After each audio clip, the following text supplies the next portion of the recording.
Good afternoon, everyone. Welcome on Safari from Djuma Private Game Reserve here in the Sabi Science Game Reserve, South Africa. I'm Brent. Virum's on camera with me this afternoon. Alex is an FC, and Brian and Mark are on the other vehicle. I hope everyone's had a good evening or day wherever you are in the world. And well, flies are attacking. Yes, there's a lot of little flies around attacking us. It's the same flies that you see that bite the animals' ears that make them bloody. So if we move around a bit, it's just to try and keep the flies and keep our ears in one piece. So the plan for this afternoon is cats. We're getting a bit desperate. We're trying to keep our streak going. Unfortunately, we had no real positive tracks to follow this morning. So Virum and I have come out a little bit earlier, and we're right down in the southern part of the property already, where there were some tracks. We're trying to see if there's any more fresh tracks. Hopefully we get some tracks that we can follow, and we can keep our streak going. So welcome on drive and enjoy, guys, and hopefully we find some cats quite soon.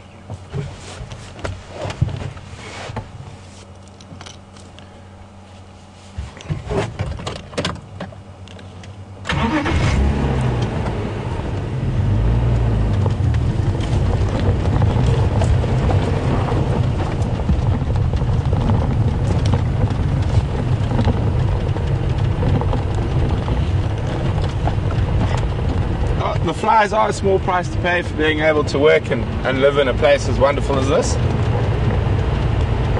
But they do get a little bit annoying, especially when they fly up your nose or in your ear. Just very, very ticklish.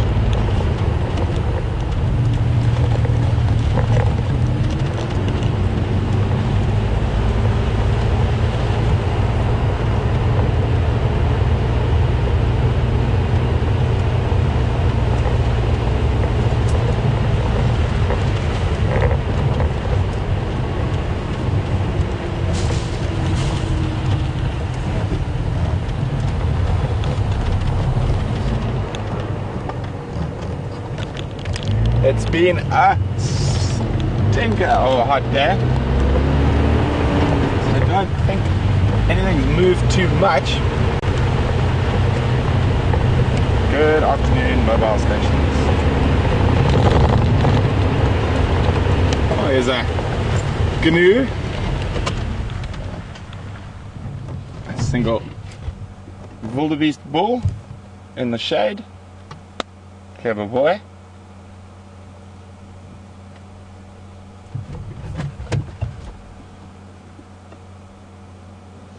So what I'm doing now is I'm checking our southern boundary, see if anything's come in or gone out.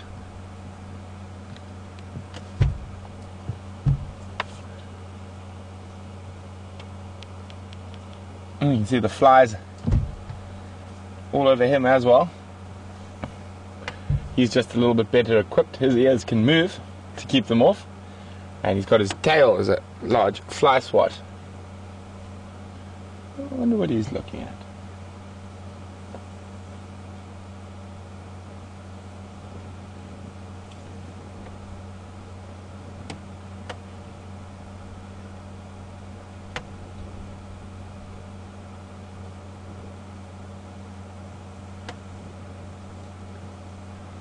And don't forget, everyone, it's fireside chat tonight as well.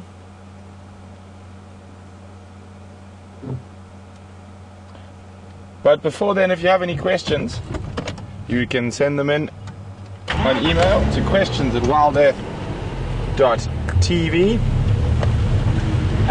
or just use the hashtag SafariLive on Twitter. Oh, corrugation. Rattle our false teeth out.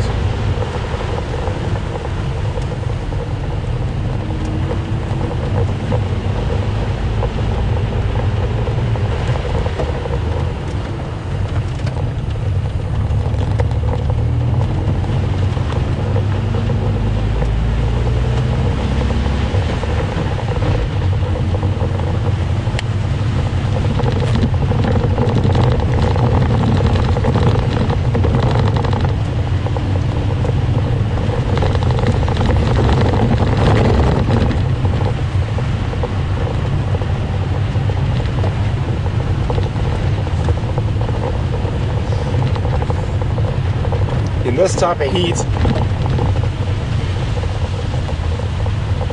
it's quite likely that any of the cats are going to be very flat.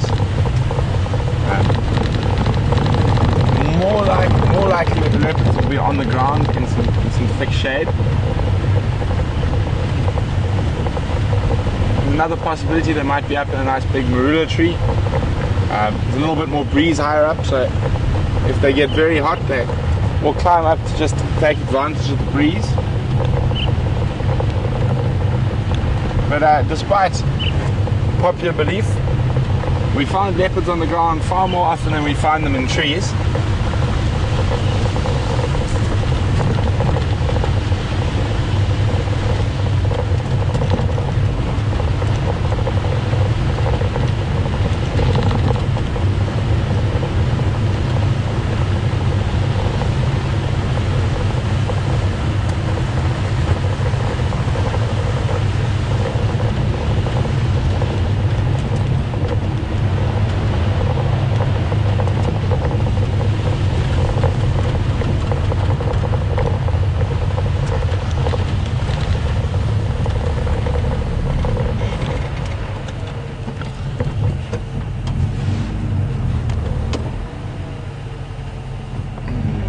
That is not good news. Tracks of a female leopard from during the day heading across our southern boundary.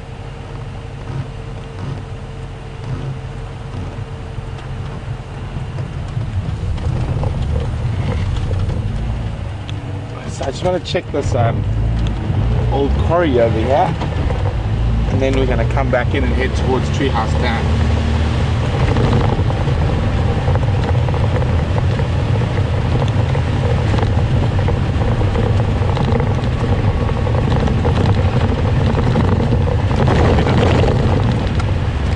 Tracks of Mafazi Ingwe cross south at the little Gari sign.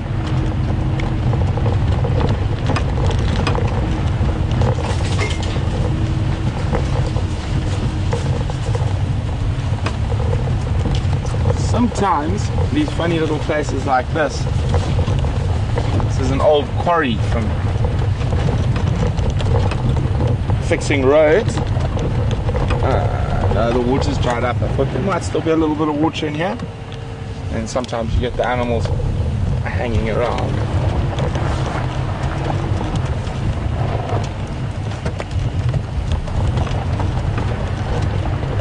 Oh, let's check towards Treehouse Dam. So there's tracks of a female crossing, but the tracks we had in that general area of Treehouse Dam this morning were of a male. Looked like one of the young males, so one of, to guess, probably one of Karula's sons from the last litter.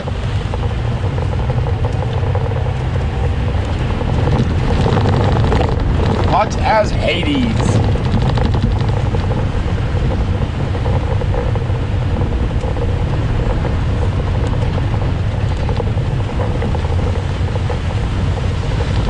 The last 2 days have been so warm where we stay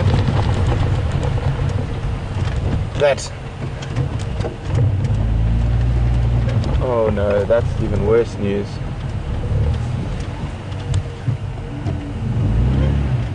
No, it's a hyena. Haha, what's wrong? That's during the day, which is when we normally rest because we're up very early in the morning, so our nap time is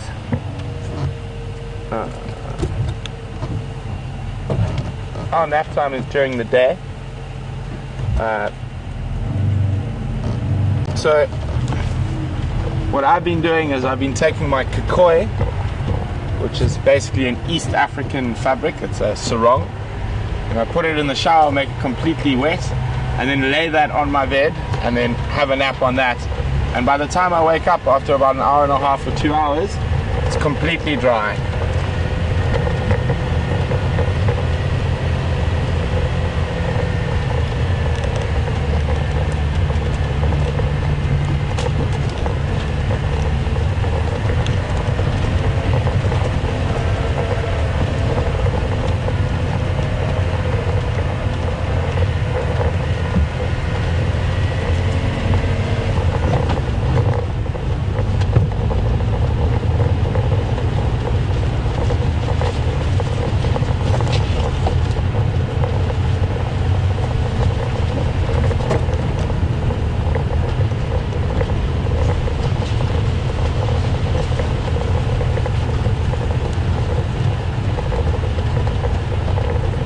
can see the leaves are starting to change on the bush willows as we head further into our winter months. We don't really have 4 seasons like you do in the northern hemisphere. We've basically got wet and dry and hot and cold. So we're still in the hot stage and beginning of the dry stage.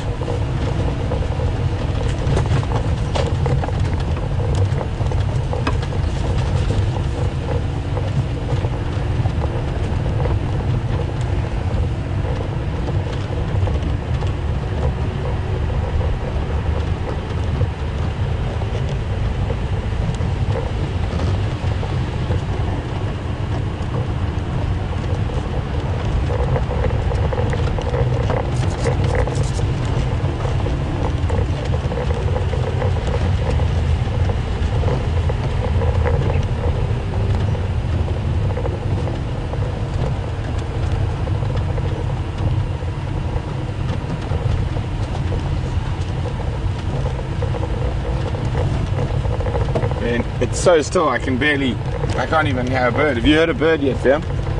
No, I have headphones on. Oh, you got your headphones on. So hot and still.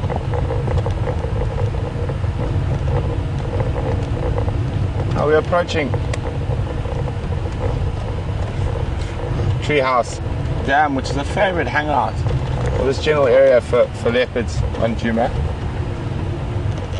And we did have tracks in this area this morning. They weren't quite fresh, they were from early last night. And we've seen how these leopards can move, which makes it a little bit more difficult to follow.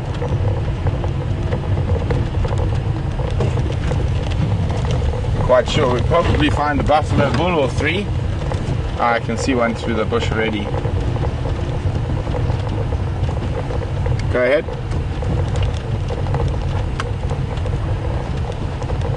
Go ahead, Mark.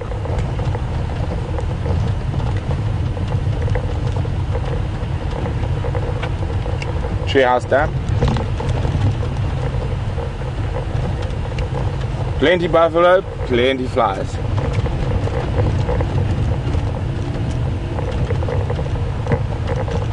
Here's some buffalo bulls.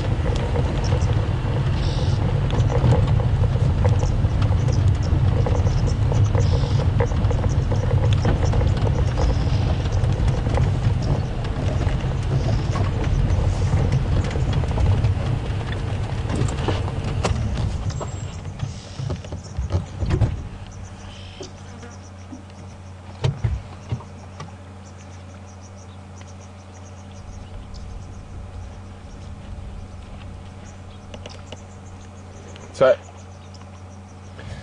the buffalo are, so let me just turn down my other radio.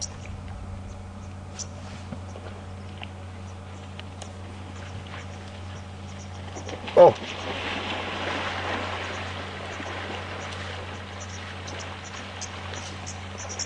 lots of buffalo bulls. There's some younger bulls in here that have decided to wait with the old Duggar boys before they decide to start competing for breeding positions in the breeding herds. Oh my goodness, we are getting mauled by flies at the moment. Good afternoon. No updates, just about 15 Duggar boys at Treehouse Dam. No other updates yet. Oh, tracks of Fuzzy Ingray crossed south at Shabam Junction with Gary Main.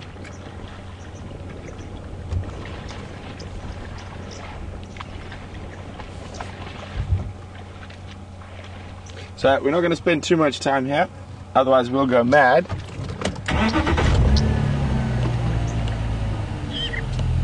The flies are absolutely mauling us.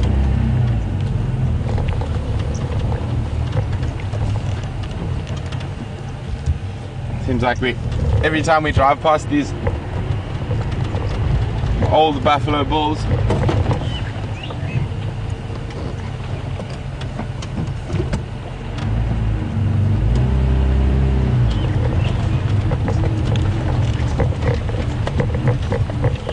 Oh, we've got a traffic jam in front of us.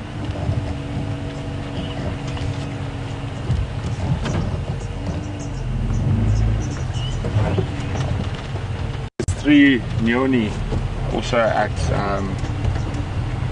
Treehouse Dam. Quite a nice sighting, all wallowing.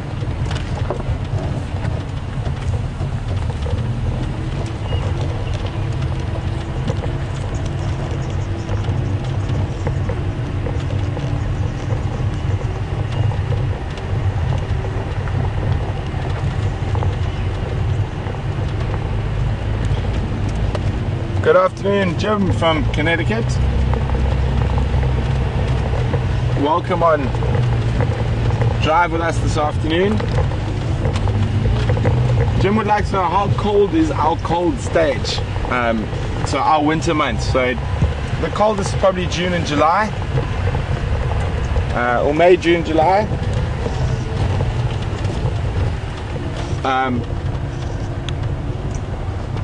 And oh, sorry, there's lots of noise in my ear. Well, on an open vehicle like this, it can get very chilly because of the open vehicle wind chill factor.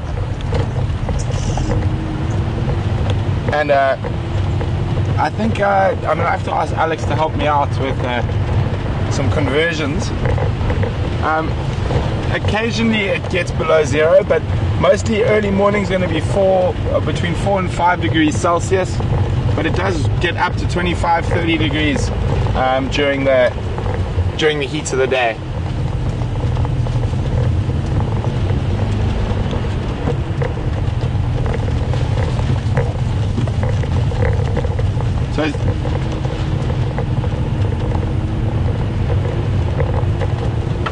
Sorry, go again, Alex. So zero is 32 and 5 42. Sorry, 0 is 42 and 5 is 44 degrees Fahrenheit. 0 is 32 and 5 is 42 degrees Fahrenheit. So must remember also we're in an open vehicle, so, and 25 is 77, so it goes up to about between 77 and 80 during the day. But that early morning can be killer. I mean, I normally, when I used to guide full time in these reserves, I literally I'd have long johns on, a pair of long pants, 2 pairs of socks, shirt, 2 fleeces, jacket, small gloves, and then skiing gloves on top, scarf, balaclava, and a beanie. I really don't like being cold.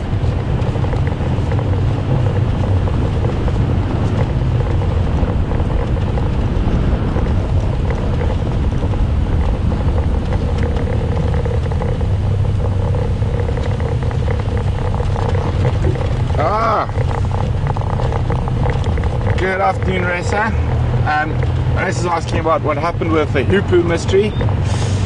Unfortunately, it was just a very pale form of the African hoopoe. When I got back and had a closer look at the photographs, it didn't have that long white streak at the edge of the primary. So it's just a strange kind of variation of the African hoopoe.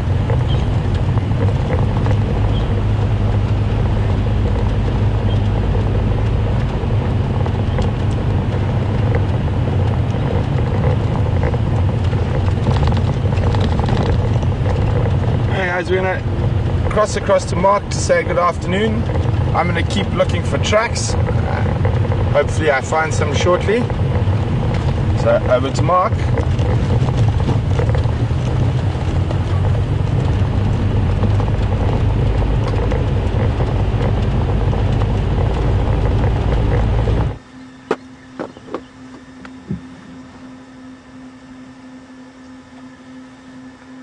Sunny Sunday greetings to the world, and welcome to this little patch of Djuma Game Reserve here in the Sabi Sands this afternoon. My name is Mark. Welcome to our drive this afternoon, or welcome to our drive this afternoon. I'm Mark, Brian's on camera, Thumb is operating controls somewhere on the vehicle. We are sitting almost where the camera should be right now, at Djuma Waterhole or Gowrie Dam.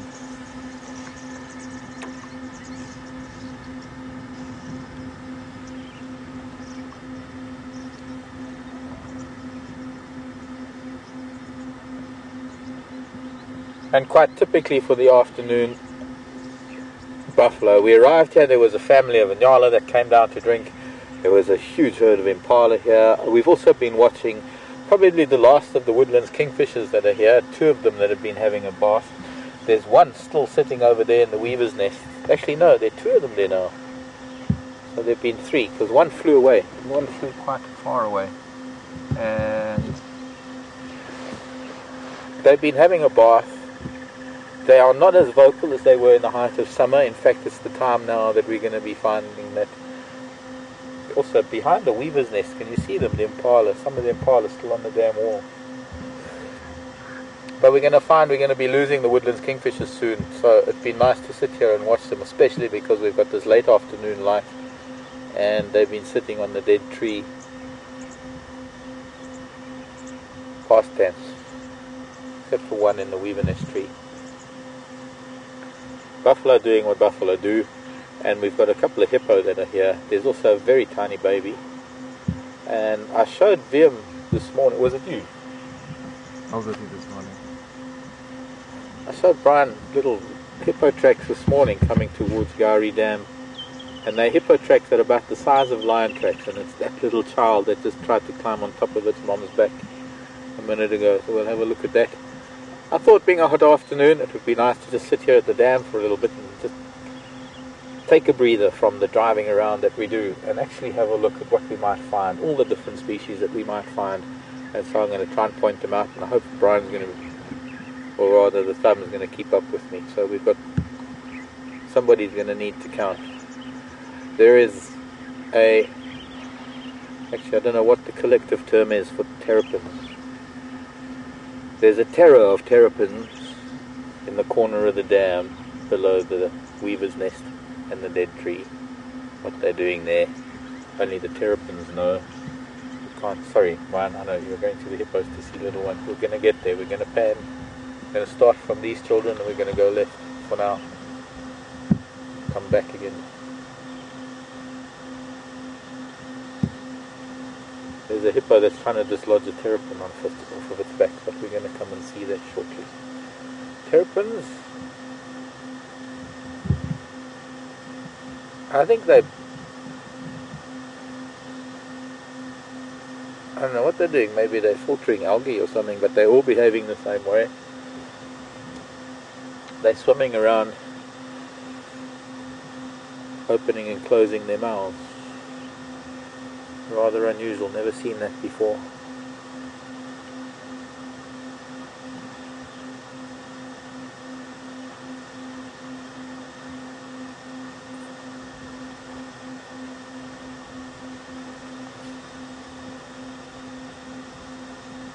And I guess that would take some observation to try and understand what it's about.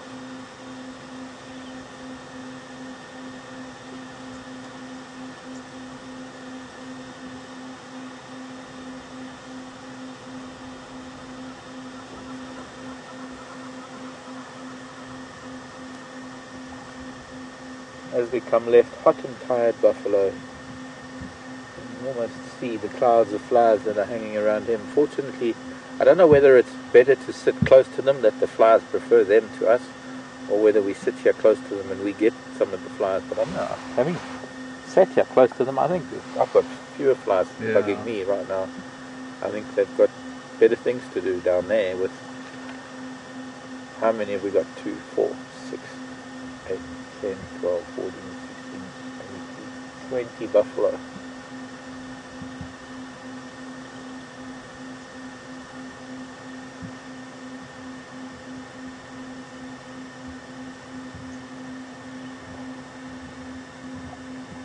So the first glance at a waterhole, and that's what we have. What was first an island, slowly becoming a peninsula.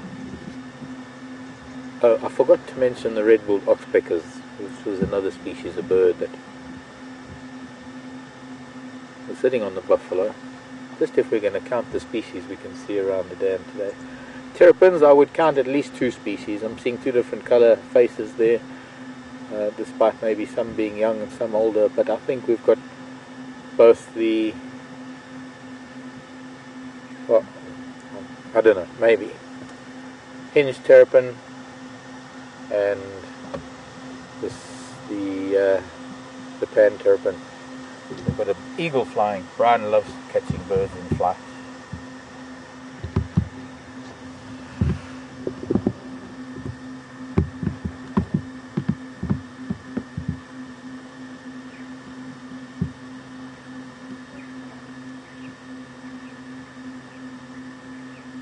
Wow, bird with a very full crop. A bird we've become quite accustomed to over the last few months, I think, if it's the same one I'm thinking of.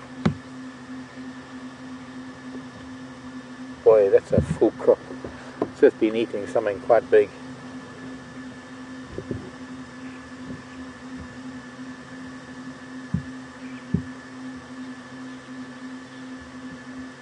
It looks to me like the pale Wahlberg's eagle that we've had here. The tail looks a little bit broad at the moment, but that's because he's turning.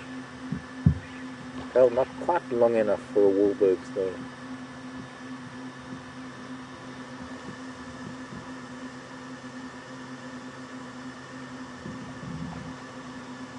No, it is. That is. I think I'm confident enough to say that that's the Wahlberg's flying over. So, back to baby hippo maybe. Oh, it just ducked under the water.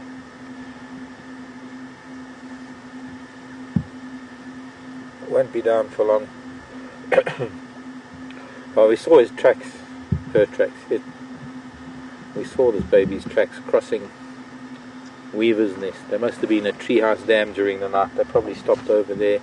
Hippos, now that the grasses are drying, hippos they need to travel much further, or they maybe need to cover more ground. They need to spend a lot more time grazing. There's the little one showing its head, the back, tiny little thing, quite a newborn. And back again. It's spending so much time underwater, I'm guessing that it's suckling. I'm also guessing that Mom on the right is also objecting to the presence of this bull that is off to her left. She's trying to keep the little one. This is our Roman hippo that's had a baby. I don't know why I did call her that from along there. Look at that, coming up to sniff the terrapin. Look at that. Babies, doesn't matter what they are. They could be any animal and they are just too gorgeous. They've got to test everything.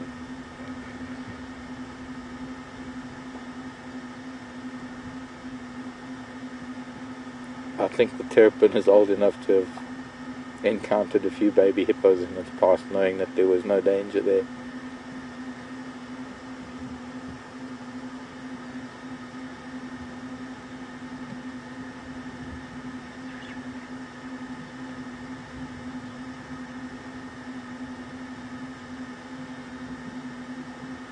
A little bit of interaction with the buffalo on the left, going from the hippos.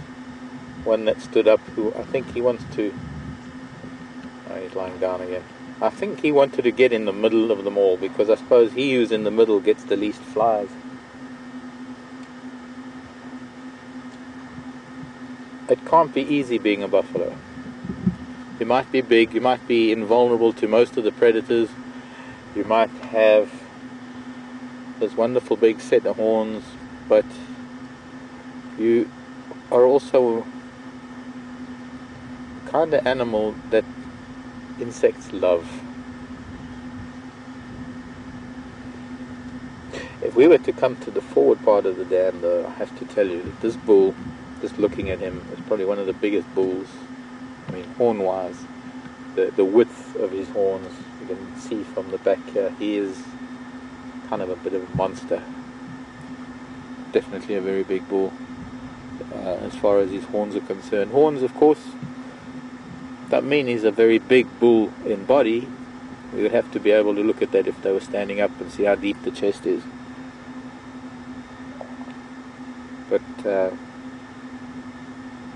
very big set of horns on this bull.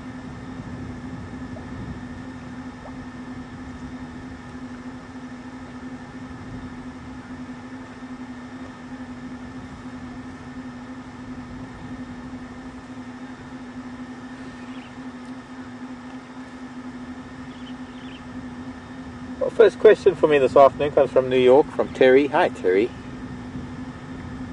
Great to hear from you. Have I ever seen buffalo or any other animal getting stuck in the mud? I have, actually, Terry, sadly. Have I ever helped an animal?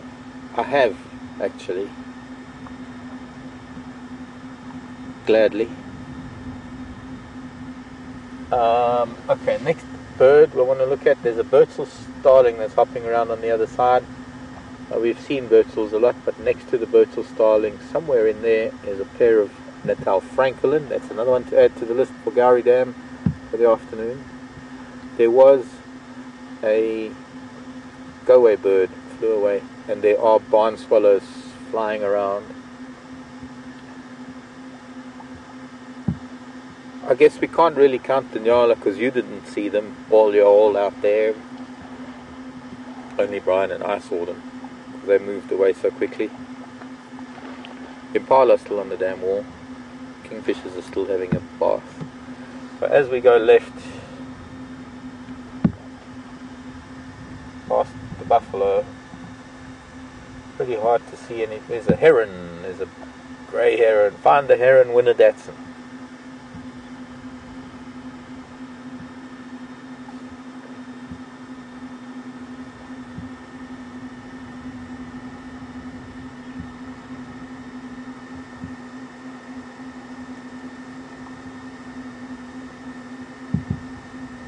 Ah, there it is. The thumb found it. The thumb wins the Datsun. It's a 1976 Triple S.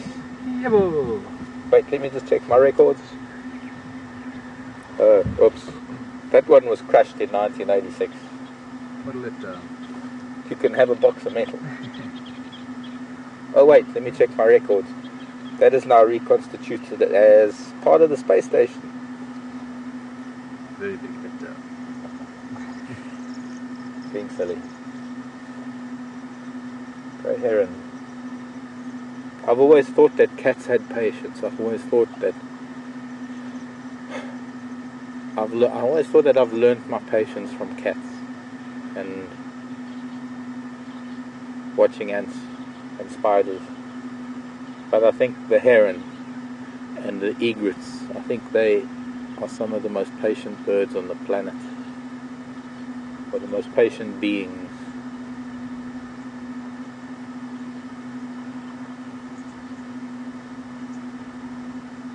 Holding pose.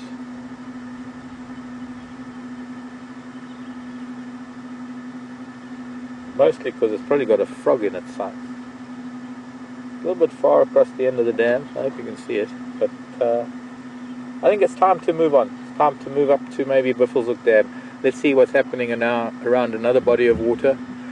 And maybe I can pick up some tracks of some other animals. I want to find a giraffe. And there have been some zebra and wildebeest tracks around.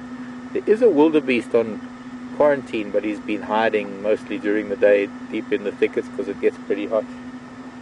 And well, there have been a few zebra around, but it's time to go and see if we can find some tracks of a giraffe and track a giraffe.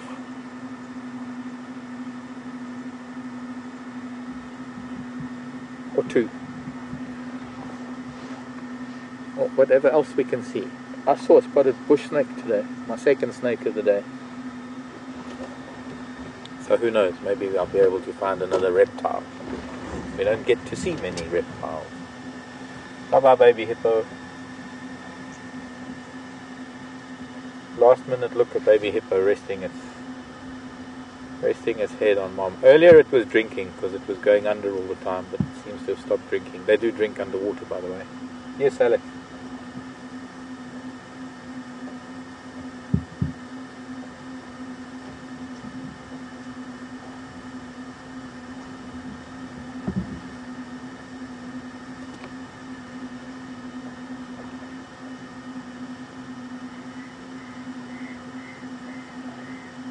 That's a very interesting question from Kathleen.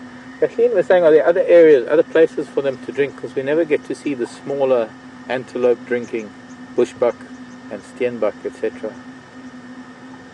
The dams that we have, that we visit, Kathleen, are the dams, the only water sources for the animals here, apart from during the summer months.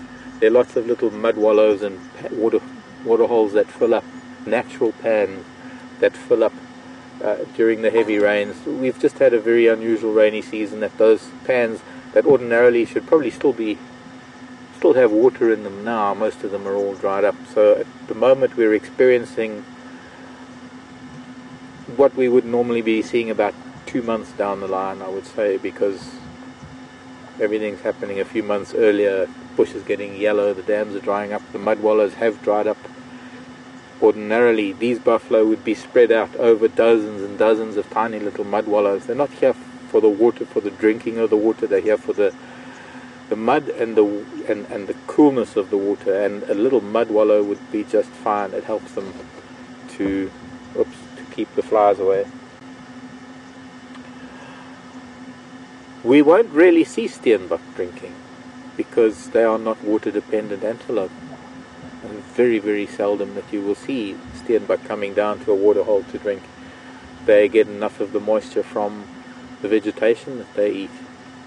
As for bushbuck, they are very shy, and bushbuck, much like Inyala, much like Impala, in fact a lot of animals, drinking is when they're at their most vulnerable. So when they come to drink, you'll find that they'll spend very short amounts of time down at the water. They'll come down, they'll drink, and they'll move away into cover immediately, because it is just really not in their best interest to hang around too much down at the water, unless they know it's pretty safe. And of course, the more animals there are, the more eyes and ears there are, so obviously the safer it is.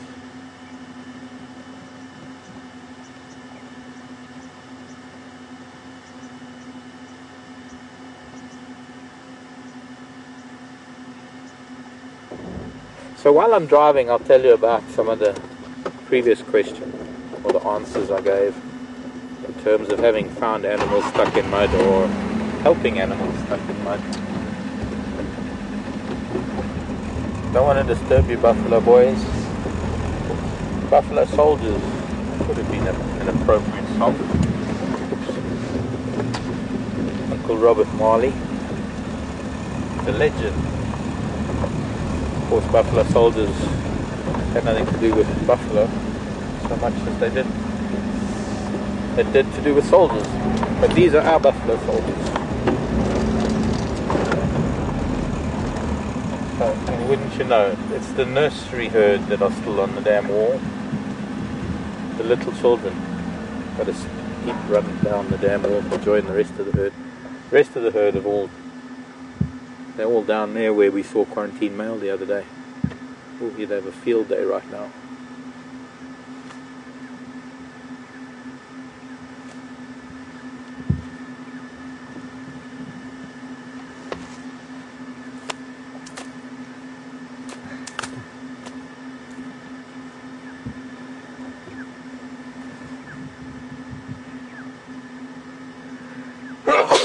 Bless.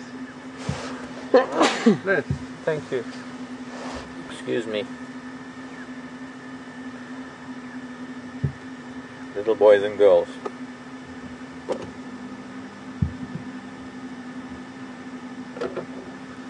Well, they've got to follow the herd at some point.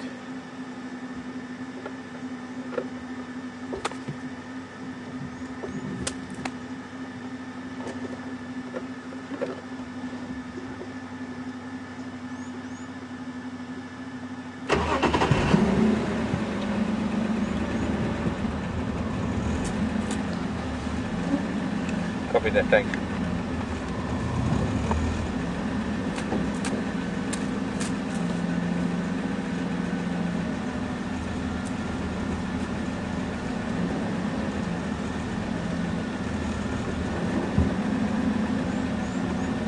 These are children from this summer's birth. The rest of the family they've all spread out. Some of them just off of the dam wall. I don't want to really force them. They are going to eventually go down there because they have to join the adults. They've got no choice. As you can see, starting to move down now. Little boys and little girls, merely a few months old. The little boys got their little horns starting to grow. They get so proud of them when they start growing. They start sparring and head-butting everything and anything. I think it must be quite cool to have these little sharp points growing out of the top of your head. I can't imagine what it must be like. Look, there's a little boy and a little girl. And up until now they've been equals, because they're about the same size, these two that are left on the dam wall. Well, she's going down the bottom now. But he's suddenly got an advantage, and from a very young age they learn how to use it. They learn that they've got this little weapon, or pair of weapons on their head.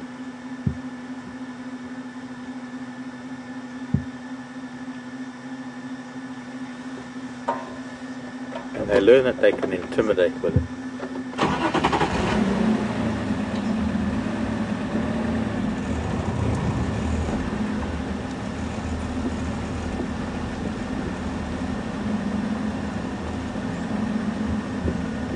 Hello girls and boys.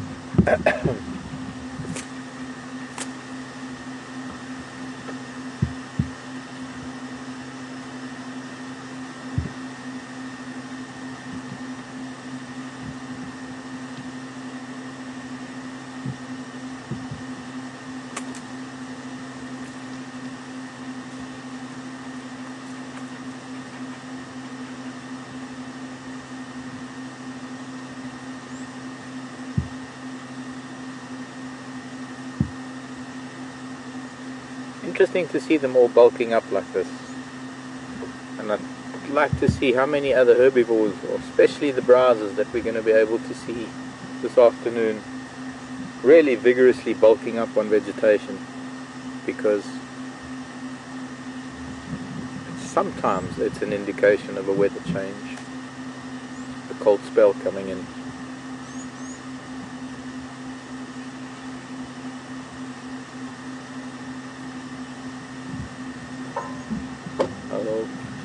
Bye bye children, we off to see a wizard, another wizard.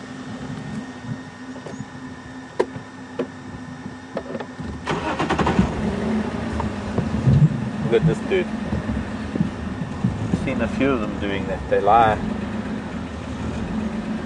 They prop their head up on their horn. They use their horn like a pillow, just so that they don't. Oh, he's waking up because we're coming by. But so that they don't fall asleep and drown themselves.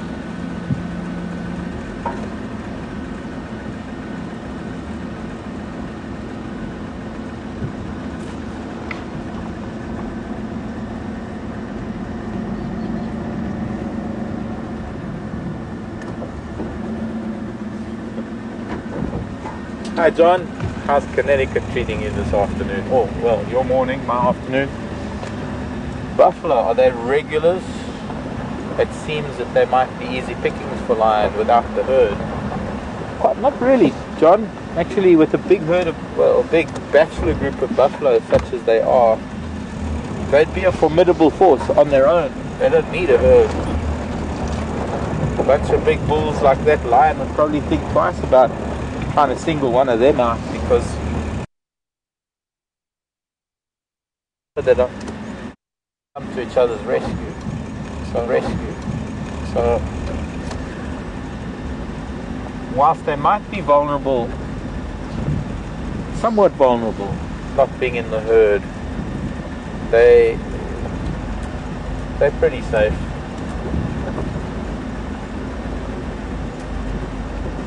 Could get a coalition of males coming by tonight, singling one out and maybe killing one, but it's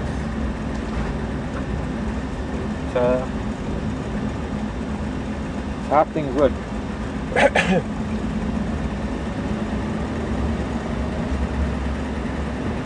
But getting back to, I was asked a question earlier, and I'd like to address it, because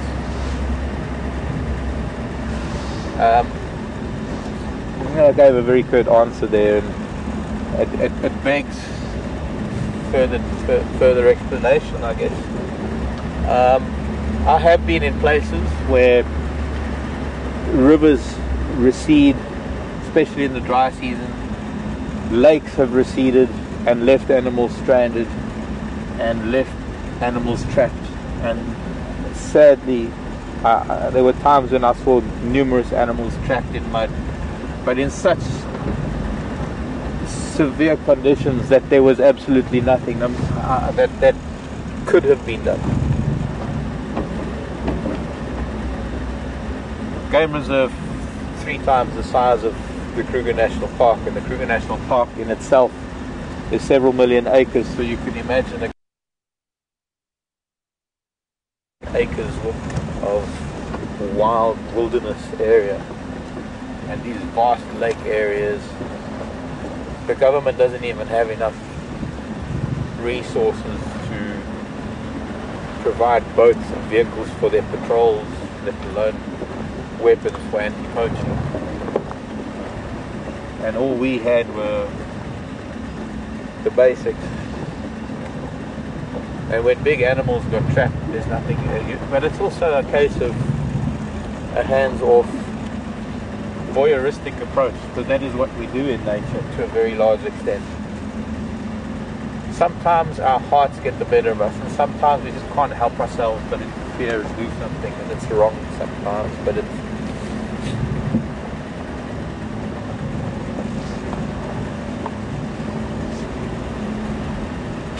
becomes a debate in the head and the heart and the mind of whether you'd rather live with interfering with nature or live with the heartbreak of thinking that you could have done something and not doing anything.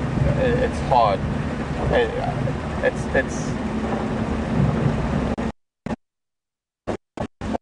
you have to acknowledge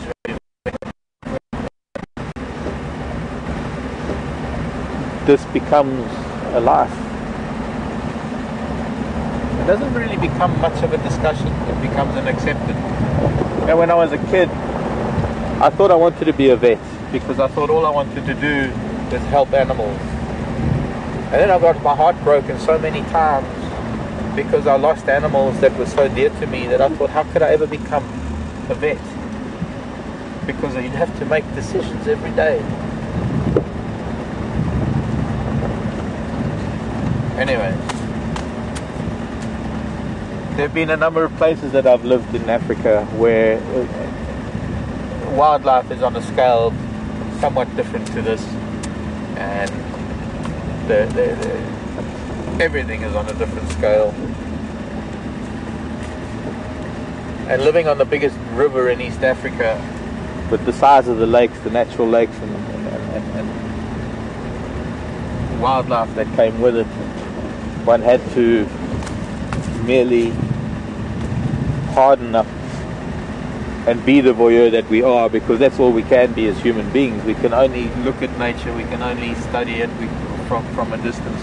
We've become so separated from it for so many years, so many decades, centuries, eons, that we can't even begin to understand anymore what it would be like to be a part of it. And it's sad that there are civilizations out there that are still living like that, and we are slowly helping them lose it by forcing them into the Western commercial world that we live in. And I've come across animals that were stuck in mud, and I think having lived in these places and been able to see the processes and everything else that takes place subsequent to those sad events brings a little bit of understanding, because you learn that there are certain things that need to survive and can only survive by that very misadventure of something else. That is how nature works, is that sometimes one animal's misadventure becomes another animal's advantage and success in survival. So there have been times when I've just had to accept. There have been times when I've found things and it's been grateful. I've been grateful that I've found them, post-event where I found animals that have been trapped and nature has already taken its course. And I thank my lucky stars that I wasn't at that particular spot a day or 2 days or 3 days before, because I don't know how my heart would have handled it. Especially the likes of baby elephants or adult elephants, or, well, why do we have to distinguish a species? Any animal that has to struggle. I'm constantly taking things out of swimming pools. I'm constantly saving creatures from water. So whether it's a dragonfly struggling in a pond or an elephant getting tired in the mud, ultimately we won't go there. Just once, I found a baby wildebeest. The herd they weren't far away. In fact, I'd just seen the herd leave the dam. Rufiji River in Tanzania. There was a baby wildebeest, was stuck in the mud. I thought, well, it's small enough, I can get in there, I can pull it out. And it took me a couple of hours. I nearly got so stuck in the mud that I couldn't move, and I realized by experiencing that moment what it's like to be stuck in mud, because I was down to my, I guess you could say, my waist almost, and that clay sucks you in, that you can't move. You cannot move a muscle. You can't get air in there, you can't get water in there. It is impossible to get out, and I had to have the vehicle pull me out. But I did. I got that little wildebeest out, and I think there were some photos taken by the guests at the time. But I also realized that on the large scale, or on the scale of wildlife in Africa,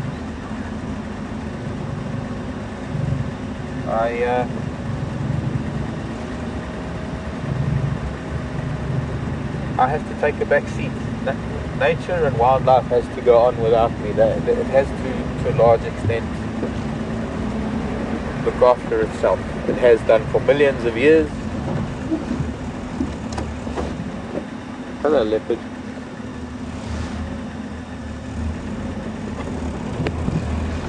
Yeah, I think Alex is trying to get me, yeah? No.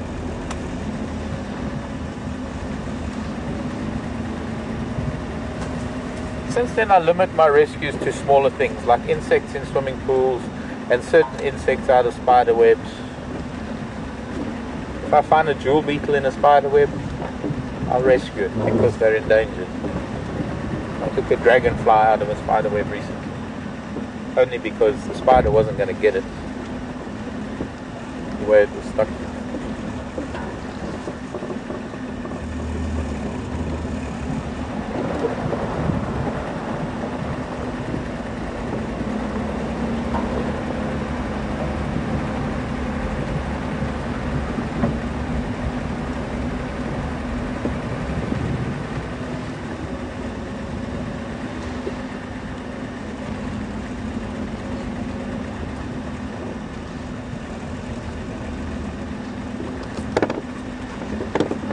Alex, please repeat that. Didn't quite get it.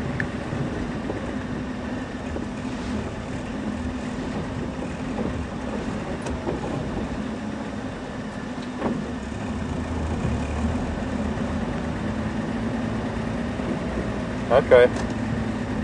That's an interesting one.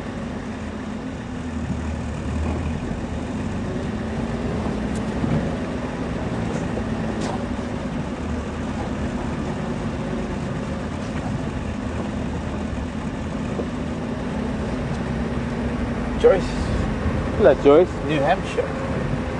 Joyce is asking, is the only defense of an impala it's early detection of predators, and then of course speed to get away? Not really. I think to a large extent, yes, Joyce. For most animals, early detection of predators and their advanced warning system that they might have, if they manage to detect the predator soon enough, or if they're able to hear another animal alarming at a predator.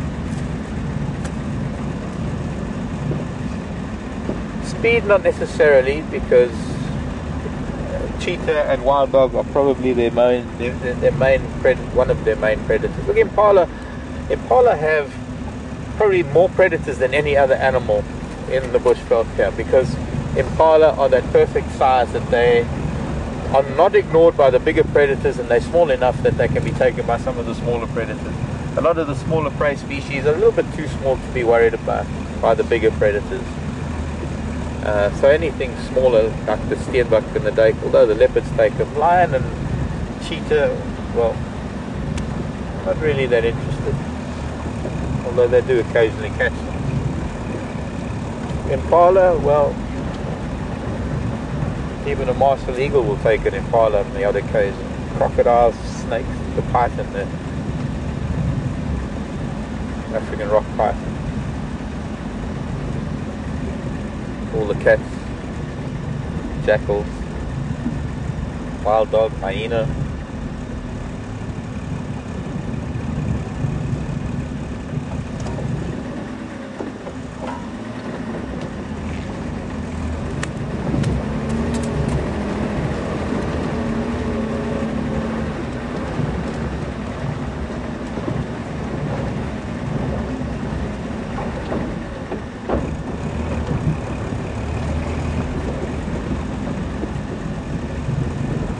One of the other defenses that Impala have is their flag signaling, their ability to maybe, if they're lucky, distract the predator when it is hunting, and to do so, or rather,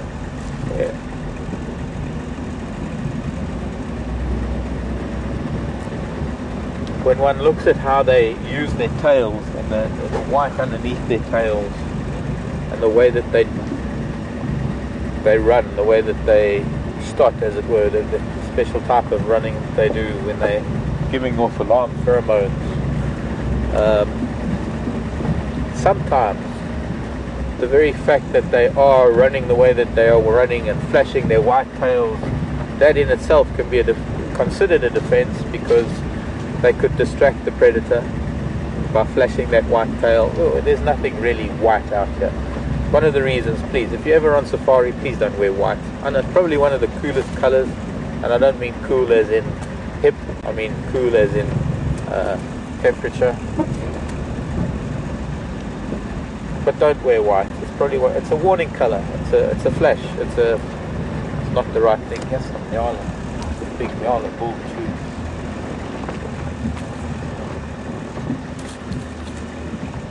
They're keeping their little white tails neatly tucked in, because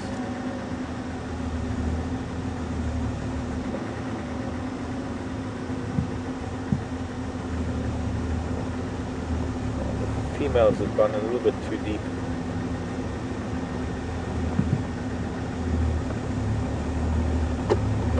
She's coming towards them. Maybe we'll get to see her. Quite remarkable, the difference in the colouring and the appearance of the male and the female of this species of antelope. Majestic of note. But, well, just a little bit to pick the vegetation.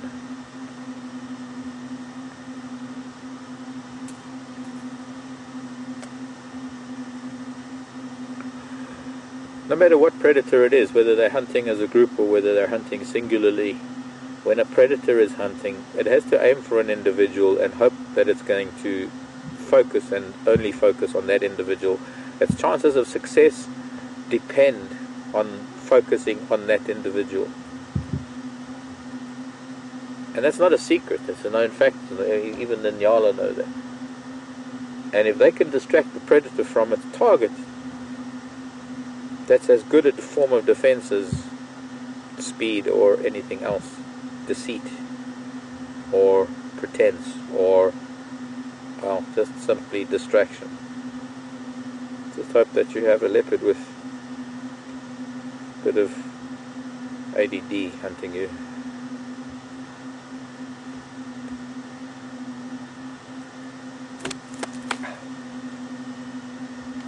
Don't know how I'm going to get a better view of these children, because it's pretty thick in there. There we go, a little bit back.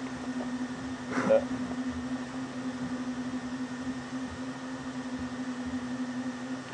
Just some rumps and stripes.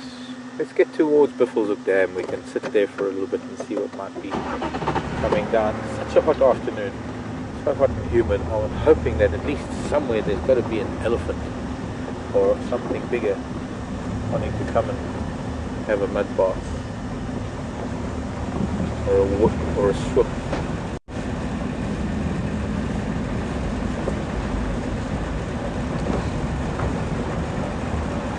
So in escaping a predator, impala flash their tails, their little white flag of fur underneath their tail, and that in itself is enough to deter a predator if it were to happen really close by.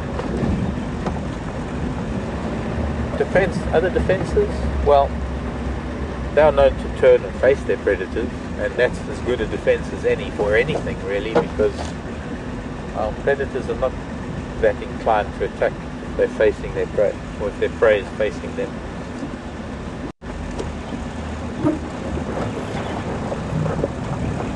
But perhaps primarily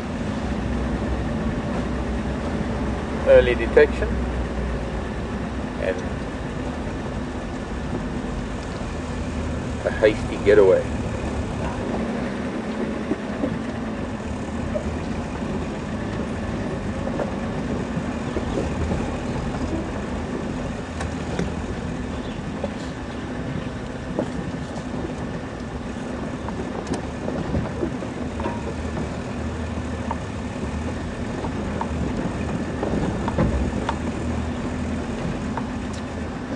Pretty quiet this side of the world.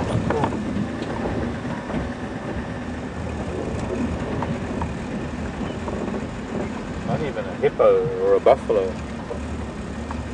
It's rather strange actually.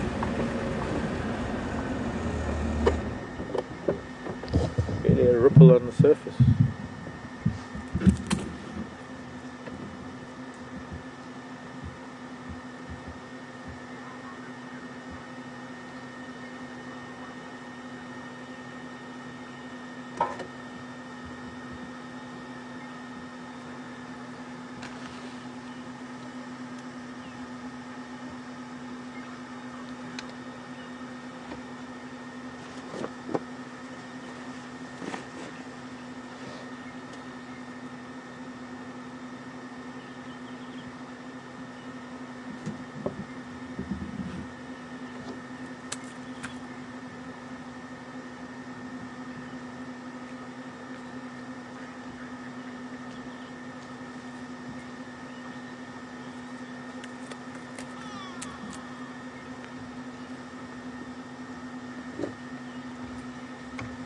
Brent, come in.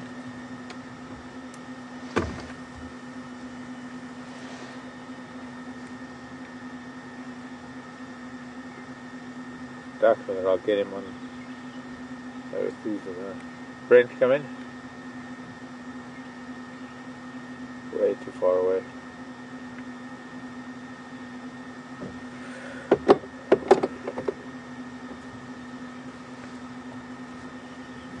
Quite a contrast to Gari Dam, with nothing much buzzing around here. I'm going to take a drive around. I'm going to do a big loop around the dam, see if there might be any animals or tracks of animals that might be making their way closer.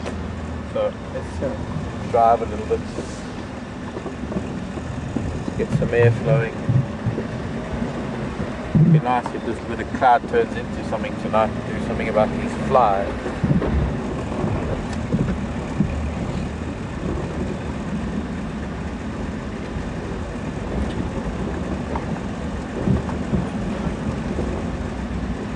Oh, another Nyala bull. Hello, man. No, no, no, no, no, no, no, no, no, no, no, no.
tank.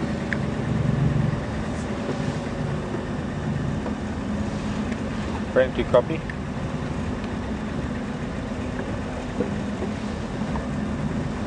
Yeah, I think I'm too far away.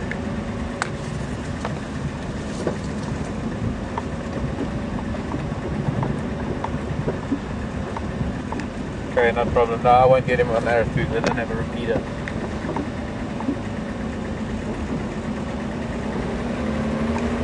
But don't need it for now. Oh.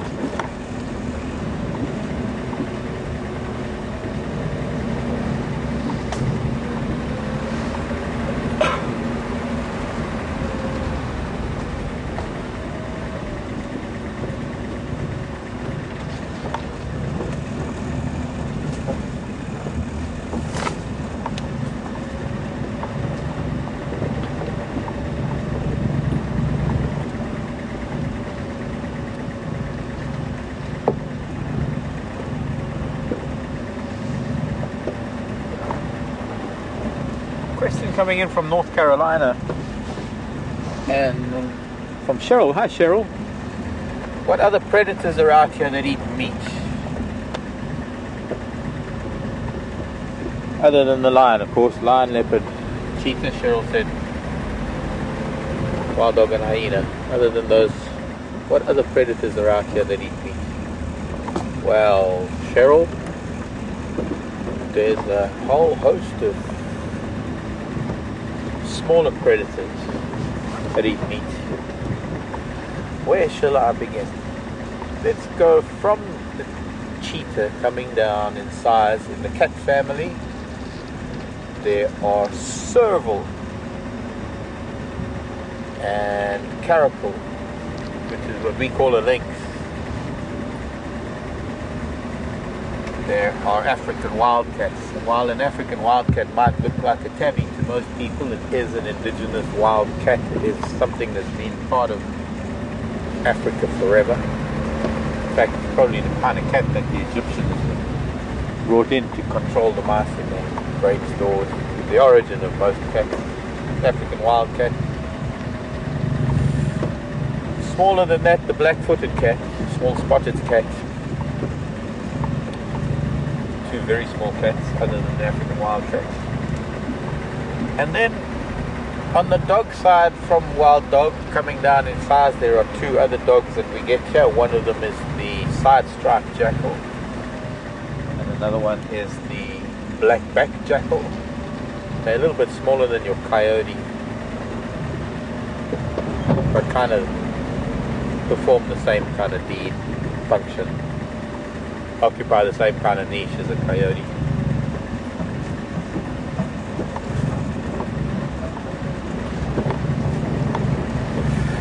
Then we have a family of animals that are very much like, kind of like the weasel family, the mustelids. Mustelids. We do have mustelids. Mustelids are the weasel family. We do have a couple of mustelids here. We have the zorilla and we have the striped polecat, or is it the same thing? African skunk. We have two species there of the mustelids.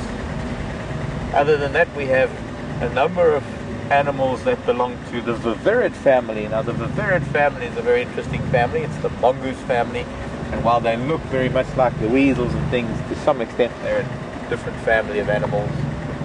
They're known as the viverrids, and those are all the mongoose. Starting with the civet. It's called a civet cat, but it's not really a cat. And the genet cat, which is not really a cat, but the civet and the genet. And then a number of smaller species of mongoose, starting with the white-tailed mongoose, the water mongoose, the banded mongoose, and the dwarf mongoose, and the slender mongoose. You know, I think I need to show you these pictures in the book, because it would take me probably the rest of my life to be able to show you all of these animals. I wish I could pull them all out of a hat right now and show you, but the best I can do is, this is for Cheryl in North Carolina, and I've learned an interesting thing about the Carolinas just recently. in fact today. There was an animal that used to roam the Carolinas. That's a new discovery, a new fossil discovery.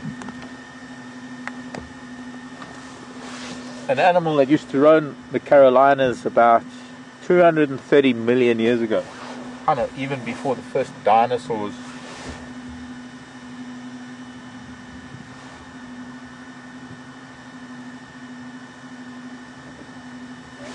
Sorry, turn the radio down. It was like a terrestrial crocodile. That super thumb.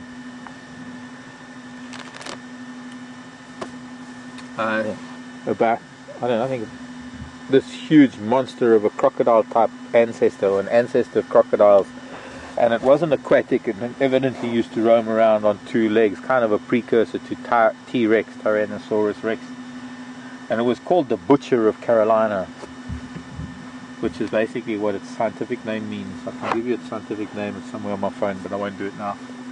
But its scientific name has been translated as the Butcher of the Carolinas. A very, very interesting creature, discovered living fossils that existed 230 million years ago, even before T-Rex. So let me show you. I mean, I'm talking about all these animals. I might as well show you. We'll go to the cats. We'll start with the cats. And no, there we go. The felids, the cats. There's the African wildcat. Let's get that level and all, so we can look through. This is a brief presentation on the different predators, the different carnivorous animals that we have in this little patch of wood that we hardly ever get to see, other than lion, leopard, cheetah, hyena, and wild dogs. The wildcat, African wildcat.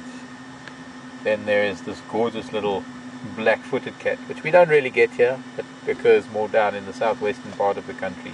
It's a tiny little spotted cat, very, very small. It's smaller than your domestic cat.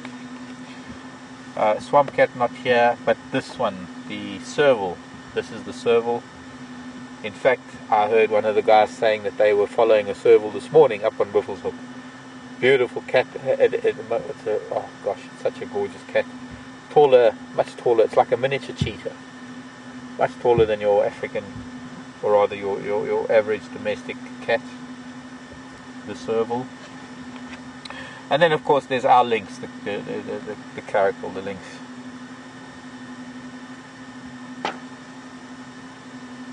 This is the golden cat we don't get here. That's in West Africa. And of course the leopard. So that was the cats. Let me show you the dogs quickly. Carnivores, we're talking of carnivores. Go back to the dogs. Mustelids and viverids. Here we go, the dogs. The Canis family. The carnivores. Go away, flies, I'm busy. Please. But the different families we're going through them all. We don't have the golden jackal. This is the side-striped jackal. We do have the side-striped jackal. We've had them on quarantine. There was a pair of them that were denning on the airstrip at Arathusa. We were seeing them throughout the summer. We haven't seen them for some time, and we occasionally see them coming through. I've got them living at my place at home. They don't require as much of an open area as this, which is normally considered a more common species of jackal, the black-backed jackal.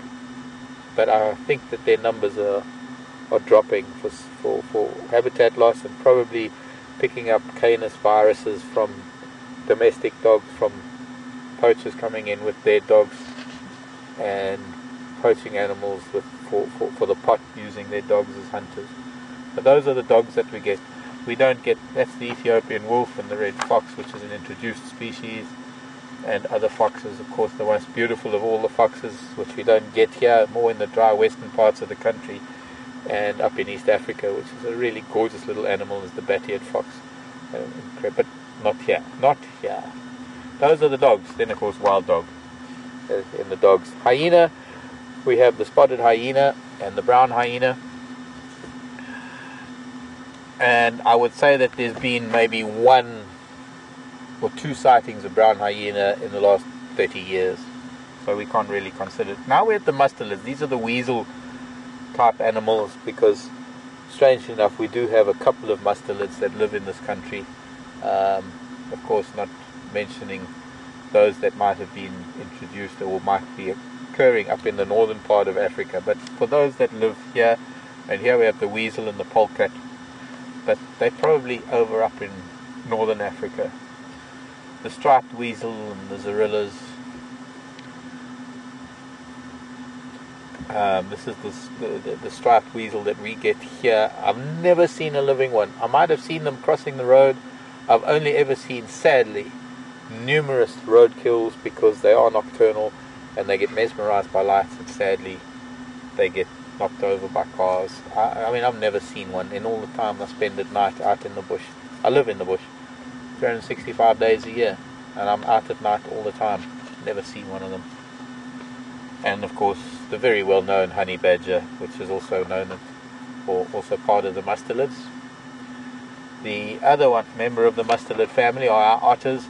We only have the Cape clawless otter, or the African clawless otter, and there has been footage of them at Gowrie Dam in the wet season, and we have found tracks in the riverbed, but very, very seldom. Of course, they're mostly eating fish and mollusks and things in the freshwater ecosystems. I don't think we'd get any of the other otters here. As far as the mongoose are concerned, that is the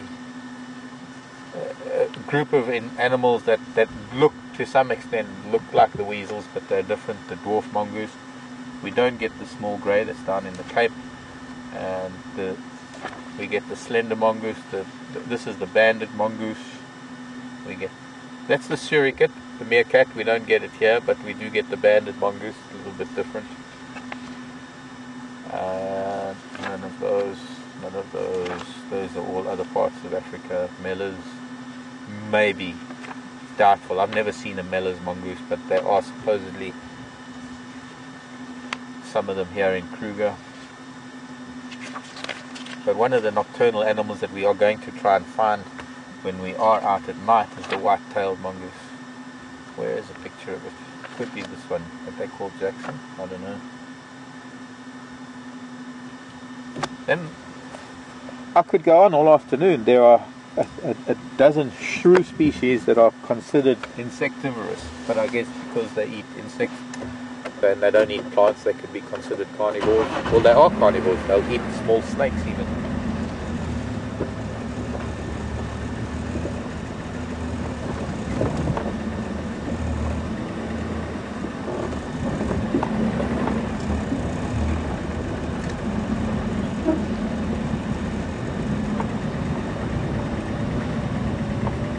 Gail wants to know what service, what function does a mosquito perform?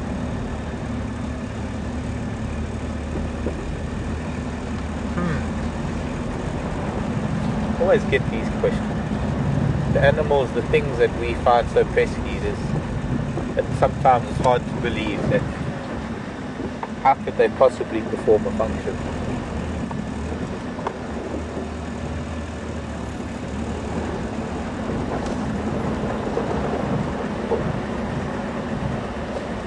Well, I suppose to a large extent mosquitoes provide food for so many other things.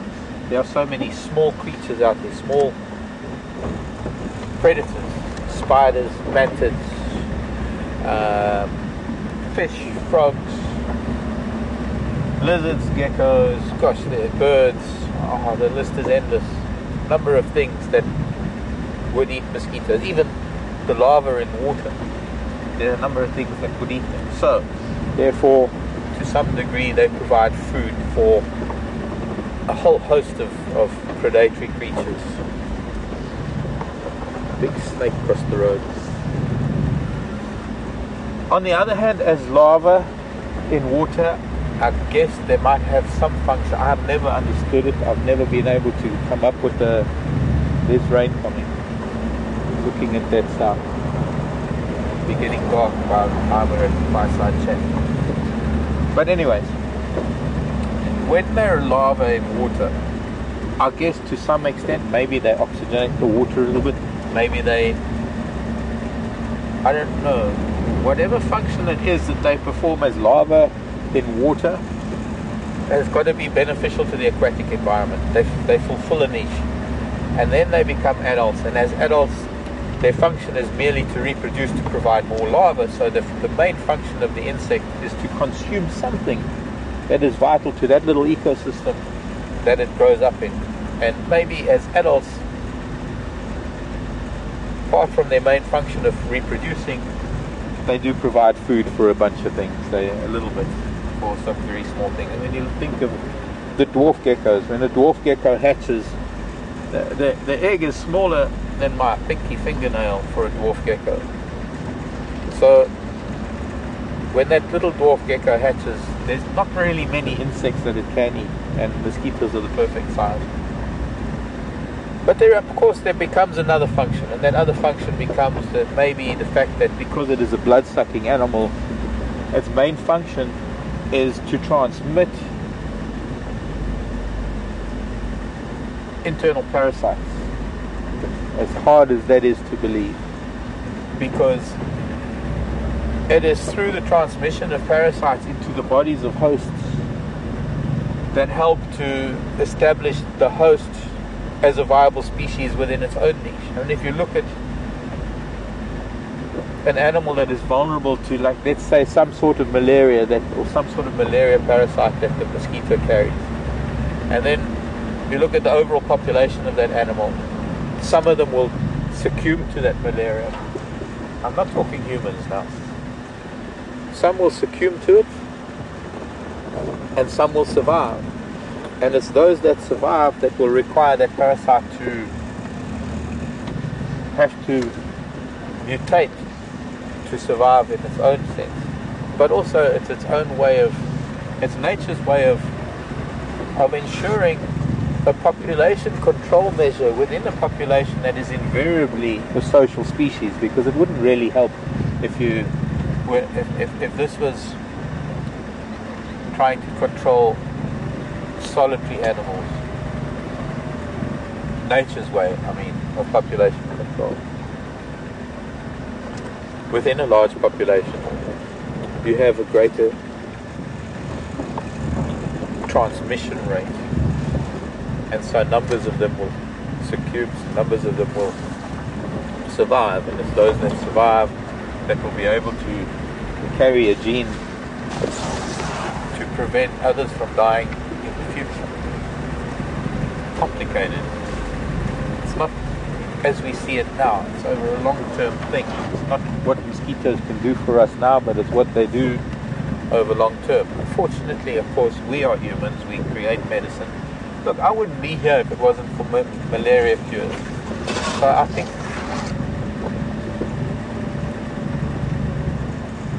looking at it from a point of view, if it wasn't for modern medicine, our population on this planet wouldn't be the way it is right now. Well, of course, that means that I wouldn't be here. But I fully accept that, because I've had more lives than a cat. If it wasn't the malaria, there was something else that would have got me, and modern medicine managed to fix it, put me back together again, or for whatever reason it was, get me through.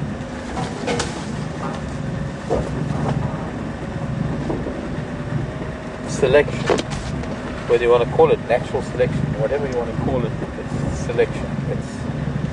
It's the ability of an individual to survive a setback in its lifetime, and the genetics to be able to help it with that. I didn't have the genes to see me through. I had to have modern medicine to see me through all my trials and tribulations. But in nature it doesn't work that way. They have modern medicine to help out. I was taking a look around the back end of Buffalo's Dam. I remember when the Machigulans killed the buffalo back then.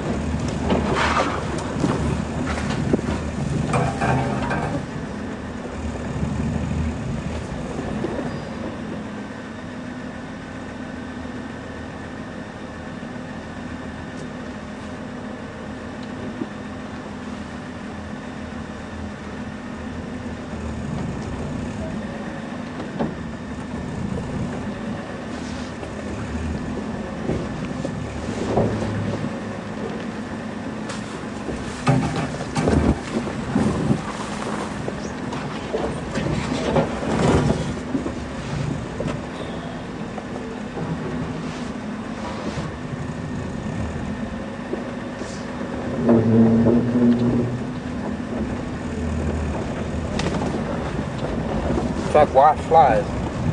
Mosquitoes actually are flies, by the way. They're a particular species of fly.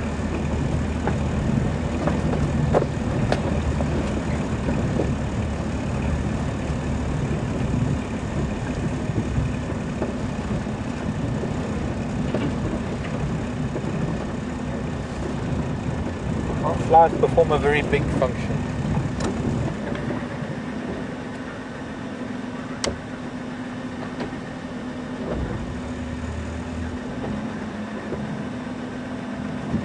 I think that's Janus in Spain.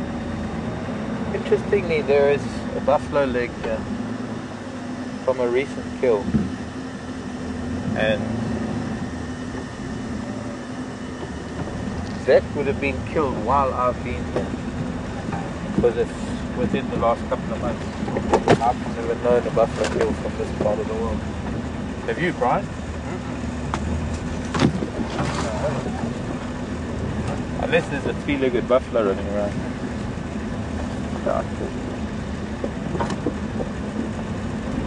You see these dogger boys eventually, every now and then one of them does get taken by a cat.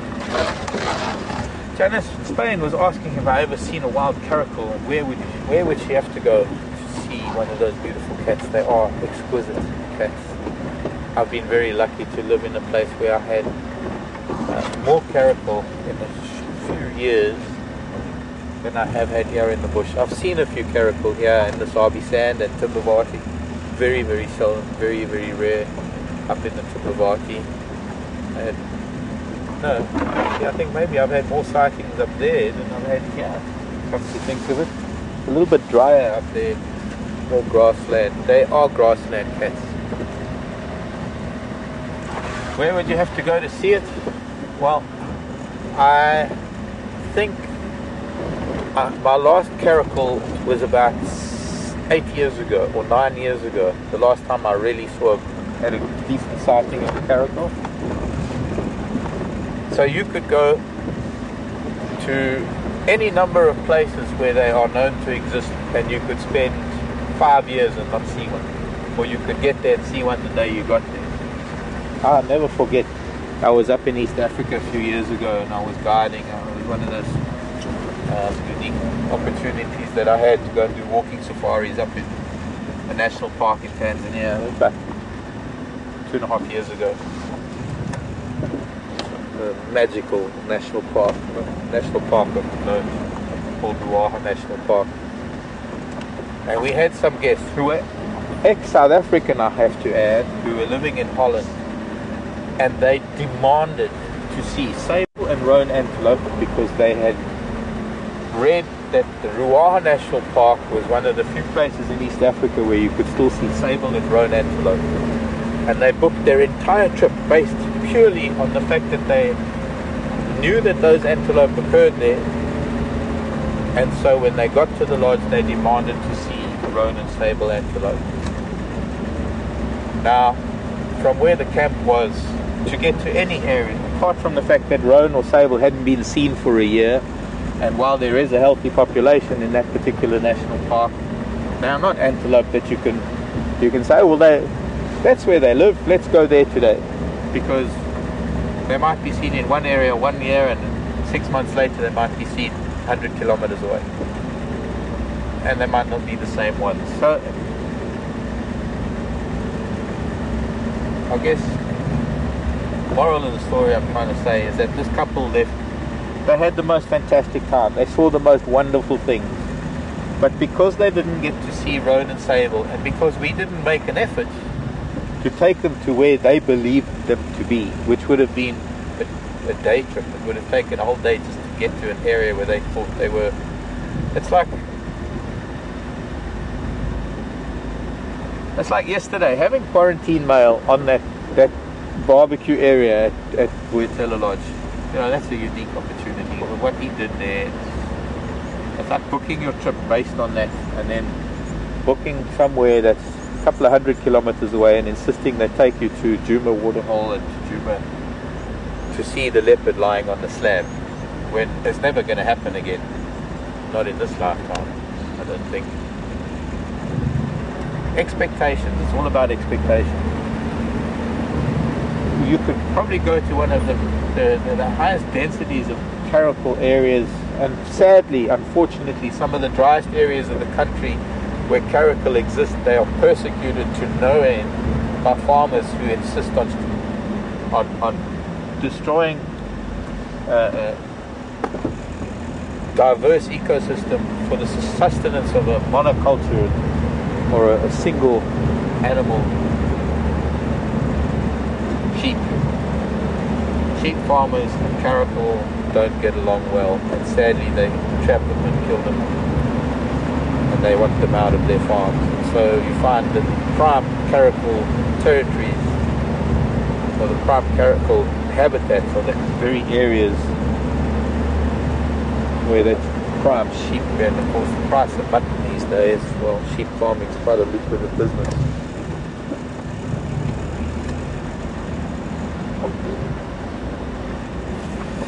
Humans, I don't understand.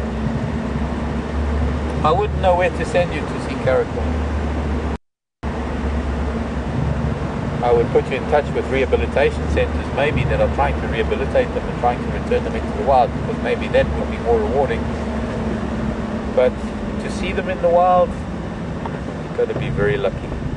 I was down in the Cape. I was managing a small reserve down in the Cape, and I had some caracal that lived on the small reserve. And there was a female with her 2 cubs that I used to see quite often, and a big male that I used to see periodically. That was in the Western Cape. Cool.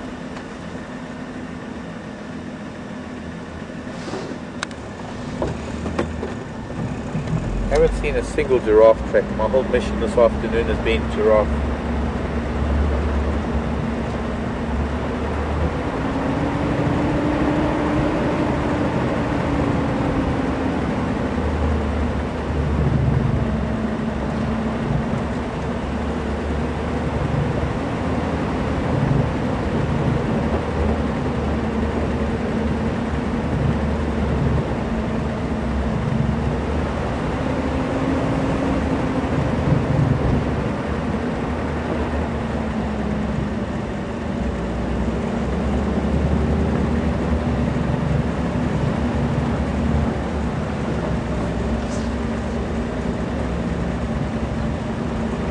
Okay, copy that, thank you. Where they're moving in.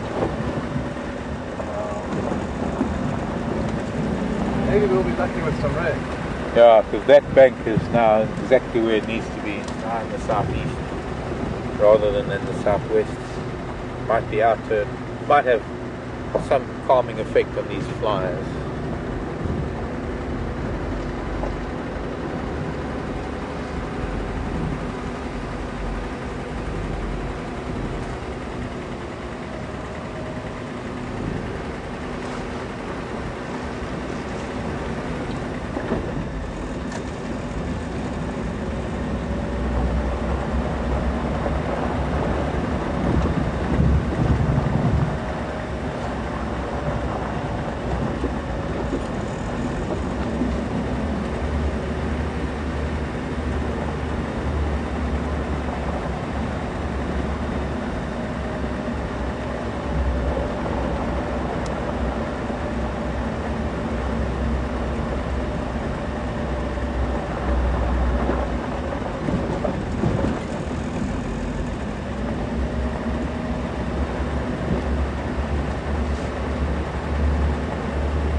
Suzanne in the Netherlands is mentioning a program on National Geographic about different coloured animals, such as white lions and pink hippos and black impala. Wanting to know if I've ever come across anything like that. I have, Suzanne. In fact, I've had white lion at home in the Timbavati. I've seen white lion there a number of times, but I've had them at home. And I've seen, so when we speak about white lion or white animals as opposed to albino animals, we're talking of an animal that has a lack of melanin in its system. It's not an albino, it is not lack of all pigment, it still has its normal coloured eyes, normal coloured nose, normal colorations, and it doesn't have the melanin that gives it its tone and depth of colour. So they appear white, they appear very pale, such as white lion. I've seen a white Cape bulbul, which is a bird, when I was living in the Cape. There was supposedly a white giraffe that lived in the Selous Game Reserve back in the 90s when I was there. There were a number of pilots that had photographed it, but it was living in an area that was so far away from access by humans that nobody ever got to see it from the ground. Pink hippo, well, hippo generally are pink until they get sunburned, so maybe baby hippos when they're born. I don't know about pink hippo. I'll have to look at pink hippo, why pink hippo. But on the black side of things, black impala, I've seen black impala, black springbuck. I've seen, well, when you see an animal that is black, like a black panther or a black leopard, and we were showing you the serval earlier. The serval is another animal that they've been known to be black serval, melon. That is a condition or a genetic throwback called melanism, as opposed to leucism, which is the white. Melanism, where there is a predominance of melanin in the animal. It still has its markings, but its markings are actually hidden because almost everything looks black. But if you saw in the right light, the black impala would still have those lines and all the markings. The black panther or the black leopard, black panther being a black jaguar, or the black leopard still being a leopard, and in the right light you'd still see the rosettes and the spots. There are a number of birds that are prone to melanism, and one of the birds that's prone to melanism is a goshawk. It's a small bird of prey. Oh, I didn't even get onto the birds of prey. We were talking about meat eaters earlier. I didn't even get onto them. But still, because they're eagles that will kill mammals. But there's a bird of prey known as the gabar goshawk. There are probably there's the highest likelihood of when you see a black predator, it's going to a predatory bird, black raptor, it's going to be a gabar goshawk. I think you can get other melanistic goshawks and things, but it's mostly the gabar that is melanistic. You even get melanism in some insects, evidently, although I've never seen one. I've seen many gabar goshawks that are melanistic. Look at that sun. Saturn sunset. Excuse me, Franklin.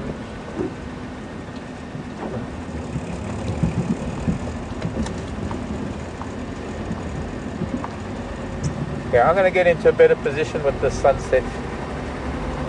I need to collect a bit of wood for fireside chat tonight, but we're going to go over to Brent, and you're going to spend some time with Brent. I'm going to have a bit of cold water on a hot day and wet my throat. So I'll see you all a bit later, folks.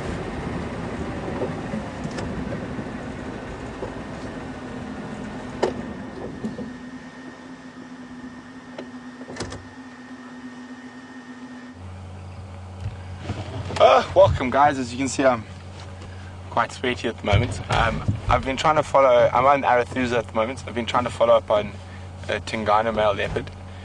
From where he was left this morning, I've been walking in a drainage line that comes out of Arathusa, the main Arathusa dam, and found his tracks, followed his tracks, bumped into about 5 hyenas, but no leopard. the last place I had his tracks, I bumped into a hippo out of the water, so I decided discretion is the better part of valor, and it took me quite a long time to work my way around safely back to the car. So we're just standing by at the moment at the dam. We've got some hippos, and off to the opposite side of the dam is where those tracks were heading.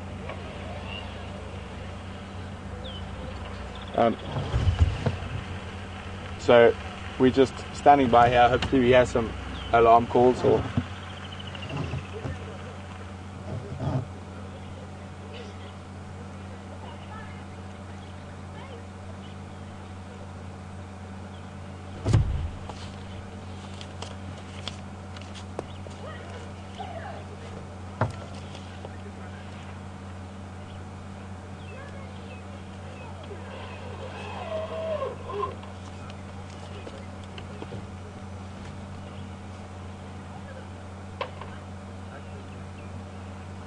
oh, I can see some monkeys.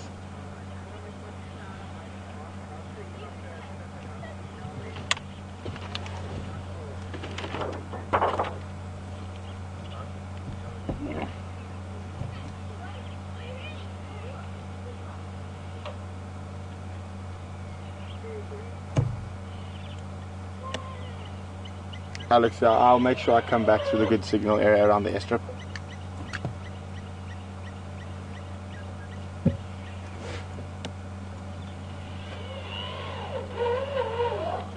Yep. Chetwa. Arthiza and Juma only. If you guys need me to move if you want to go past, just. So we're just gonna move so someone can go past us. I just want to stand by here for a little bit longer and listen for alarm calls in case he comes through. Okay, cool. Yeah, I suddenly saw there's houses on that side as well. I was like, oh, I better get out of there. Cheers.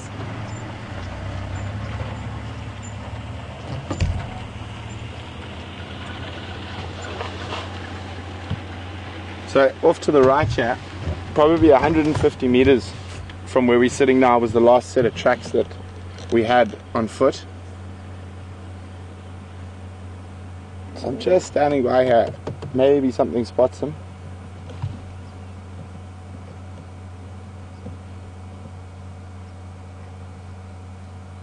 We'll give it another few minutes and then we'll head towards the airstrip.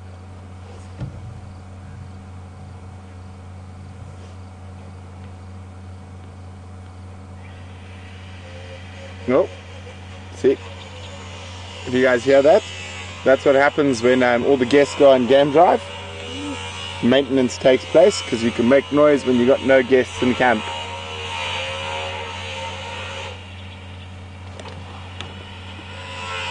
Okay. Let's move away from the sound of an angle grinder.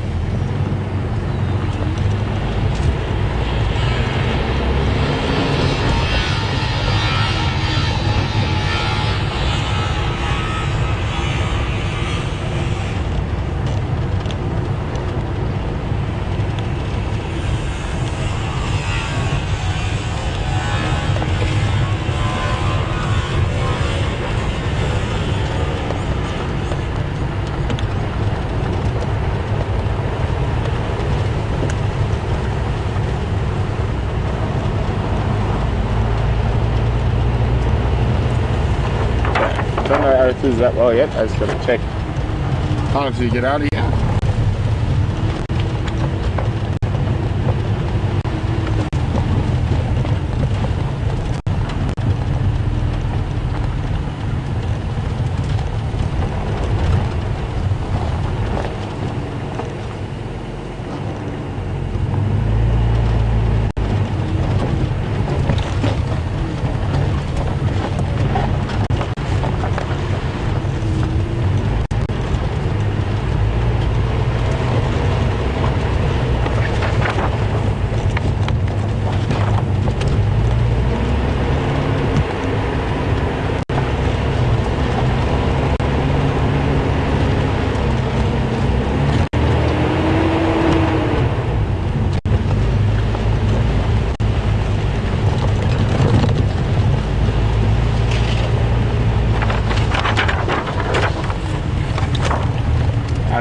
that question now.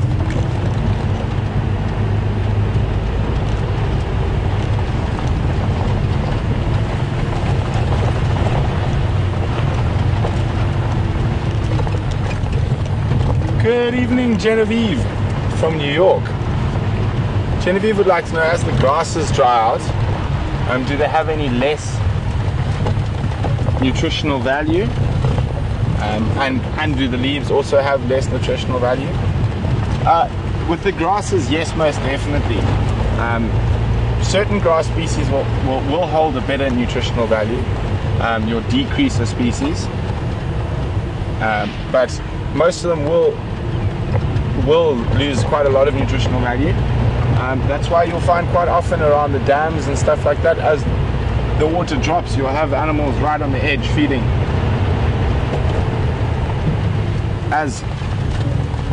As the water recedes. Leaves, it depends on the species. A couple of evergreen species like buffalo thorn and whatnot will be very important for the browsers through the dry season, because they hold their nutrients throughout the year. There's a couple of different species that'll be evergreen, and the animals will make heavy use of that during the dry season. For elephants, for example, during the wet season, on average, this is not always exactly the same, it depends on the areas, 80% of an elephant's diet is made up of grass and about 20% on browse, and that inverts during the dry season, and about 80% is made up on browse and 20% on grazing. It's very different from, say, East Africa, especially the Masai Mara and Serengeti system, where they have 2 rainy seasons a year.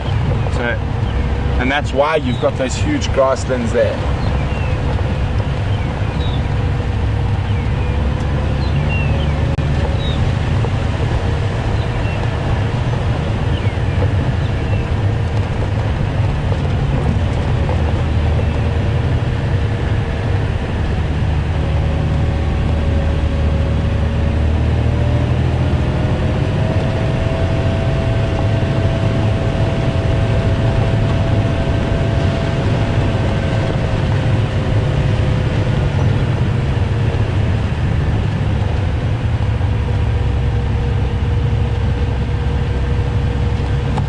Apparently lots of people have been commenting on my bracelet. It's actually an old bracelet of mine from a very good friend of mine who gave it to me. We did a trip last year where we traveled from this part of the world down the whole east coast of South Africa to the Western Cape, and then from the Western Cape all the way up to Johannesburg through the Kalahari and the Karoo, Tembe Elephant Reserve in Northern Zululand, Flui Umfolozi. We got this. She got this for me when we were in Flui Umfolozi Game Reserve. It's a traditional Zulu bracelet. Although I'm quite rough on delicate things like this. So there's a few gaps in it, and I've been trying to super glue it to keep it together. So I finished my DIY on it today, and then the glue was dry enough to start wearing it again.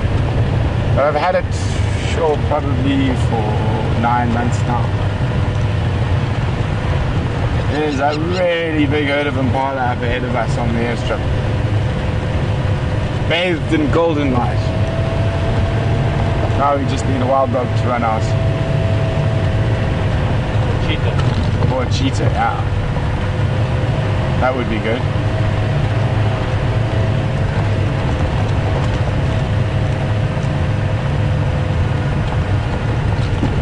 Standing by.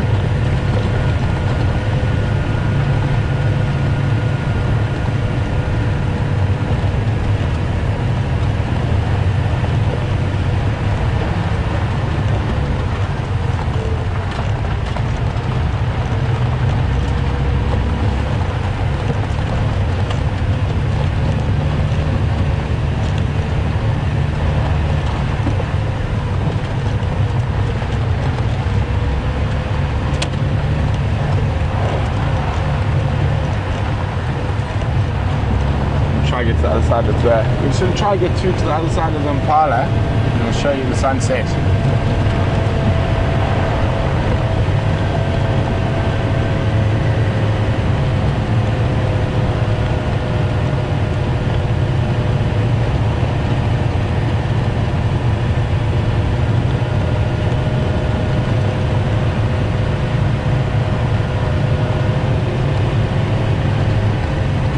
Wow, this is a huge herd of Impala. We're just going to go through them and then turn around and get the sunset behind them.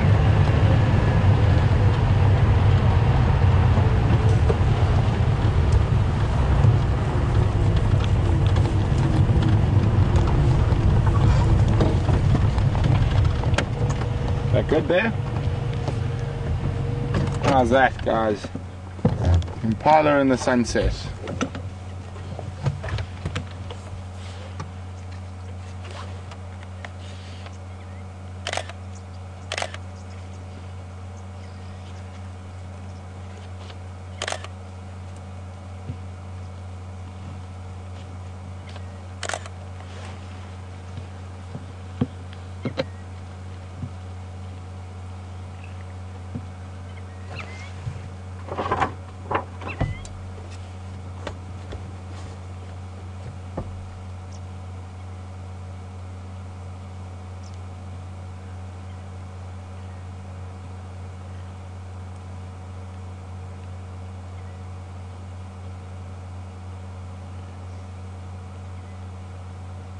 Oh, and there's one of my little favorites.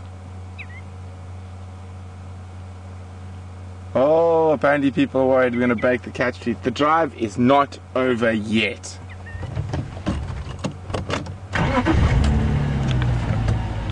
Not over yet. But in the meantime, while I try to think of another plan, we've got one of my favorite little creatures, also a carnivore. The smallest mammalian carnivore in Africa. Let's see if we can talk them out of their holes quickly.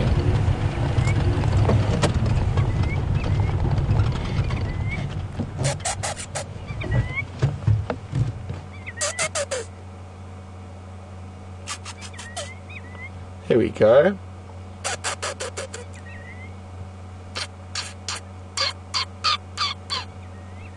Little dwarf mongoose.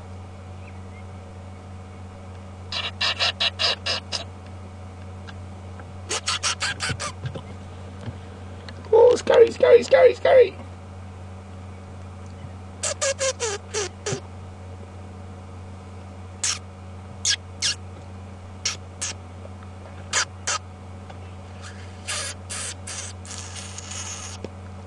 So they're going to be heading into these burrows now. This is probably where they're going to be spending the night. Oh, and I think quite interestingly, if we've got some birders watching, if we go off to the left of the little mongoose, we have a lapwing I don't think I've showed you before.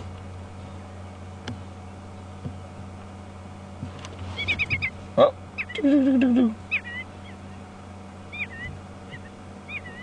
So we've seen the crowned quite often, but we haven't seen these, well, not with me yet. It's a lesser black-winged lapwing.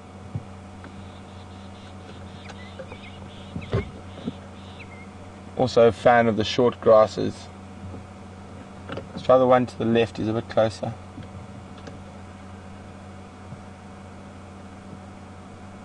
There we go, you can see him a bit better now.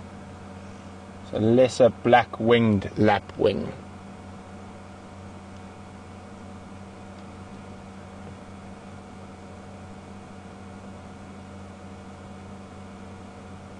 They love short grasses. They're also a very big fan of burnt areas. And they migrate locally quite a lot, so especially if there's been a fire, they'll suddenly appear on the burnt area the next day.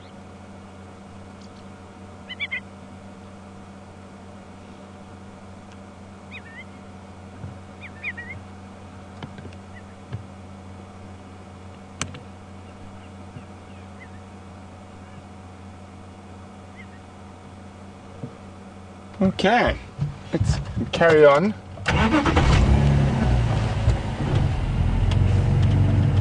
Alex, come. Did Mark find any leopard tracks via telesite?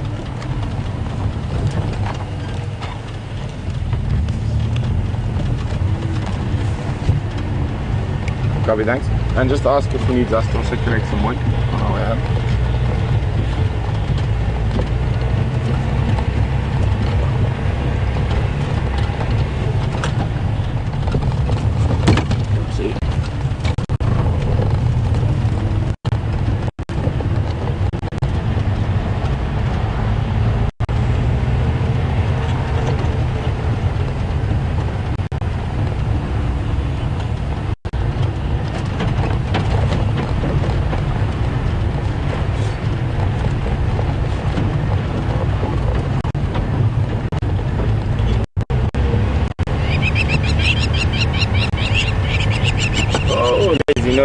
Noisy leopards.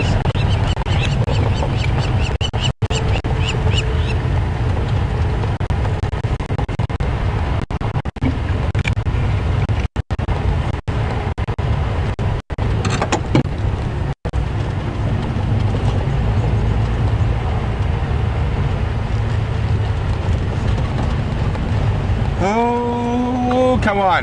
Now the pressure. Need some cats in my life.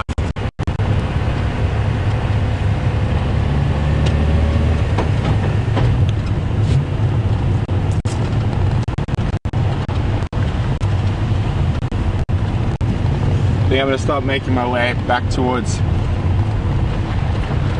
Djuma. Try to check some of my favorite haunts, see if we catch any tracks.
Male leopard tracks crossing out. That is not what we needed. We needed tracks crossing in.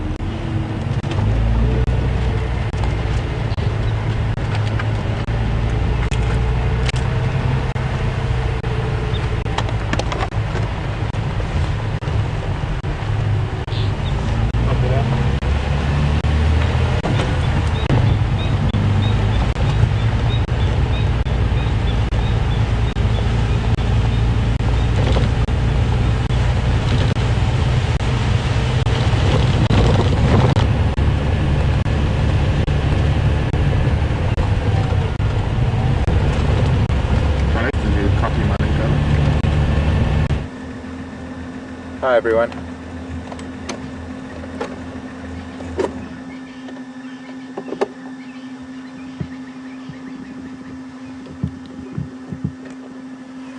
Oh, beautiful sky, beautiful silhouettes. Welcome to a lovely land here in South Africa.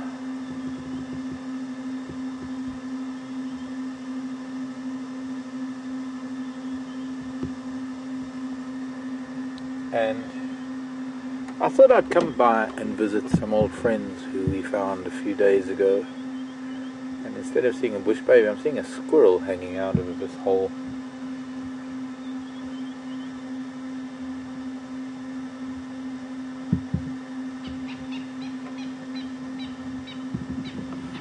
Late for a squirrel.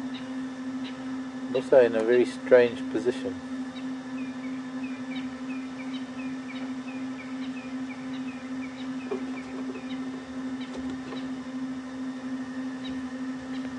Like a tongue hanging out of that hole.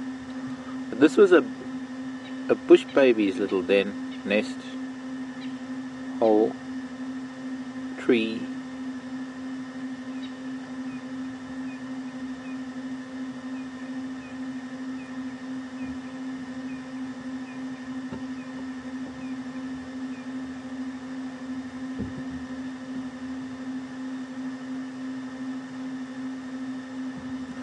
And I guess it wouldn't be impossible to believe that maybe squirrels and bush babies share it, because the squirrels come in at night and the bush babies come in for the day.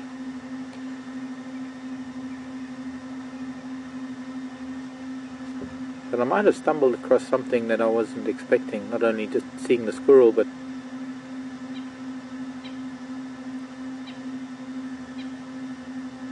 I'm not seeing any movement from the squirrel. It's dark.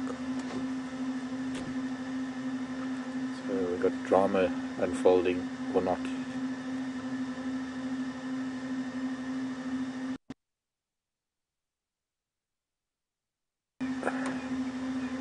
So I have no choice but to use a light and have a look.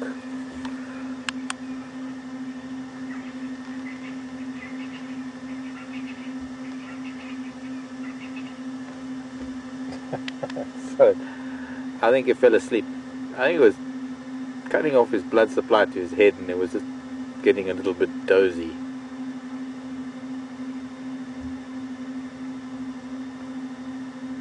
So from a bush baby little hole, there's now squirrels.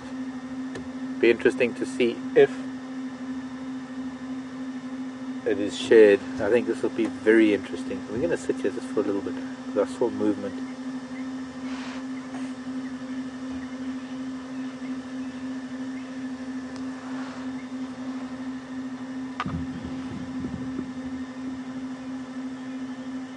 Wouldn't it be funny if a bush baby popped his head out there now?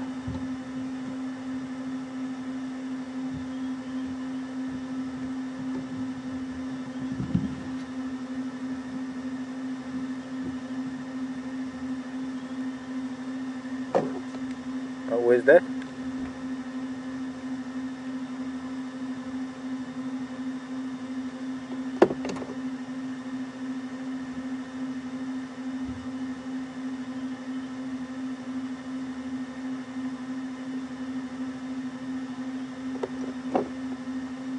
Okay, copy. It's coming my way. I'm on Philemon's cut line.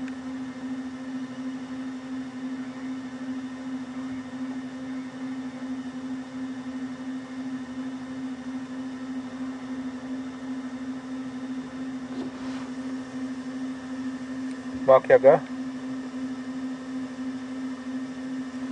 Great, and you, Andrew?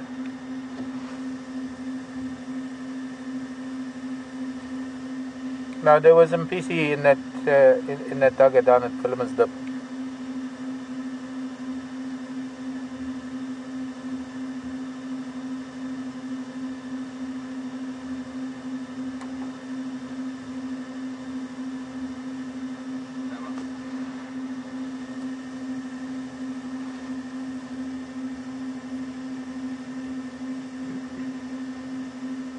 Okay, copied. Right, well, let's go and find some other nocturnal critters out there.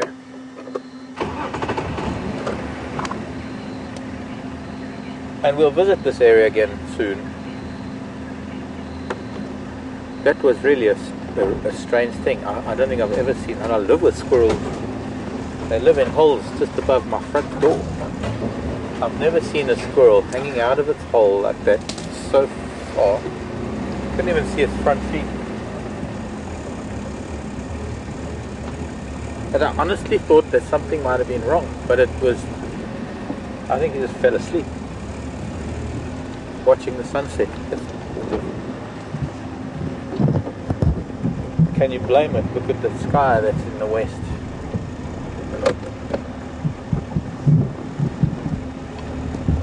Now I have to remind you that we do have a fireside chat this evening, and quite short, in fact very shortly, I'm sure Brent is going to be heading back towards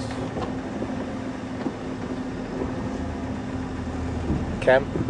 Fireside chat with a little bit of a difference tonight, in that the bush is getting very dry, and our previous campsite that we've had throughout the summer, I guess what we could say is that it's a little bit too dry to chance making a fire out there on quarantine on that open area. I was a little bit nervous with it last week because there was a bit of a wind that came up, and we all came to an agreement that it's a little bit dicey having a fire out there. If a wind picked up, we would have no control over it. So we are taking a bit of caution. We're going to be making fireside chat inside camp this evening. We're going to have it at our fire where we cook our food, and Brian and I have actually just sort of built the fire and set a few things up. Brent and Virm are going to be heading back shortly to go and do all the camera setup, light setup, sound setup. You know, we may build a little studio around the fire. It might even be easier, who knows? Because we have, instead of having to use the vehicles to power us up, we've got mains power coming from the camp. That might be an interesting thing. And it'll be reminiscent of the days when we used to have fireside chat back at the old camp when we were first here at Djuma.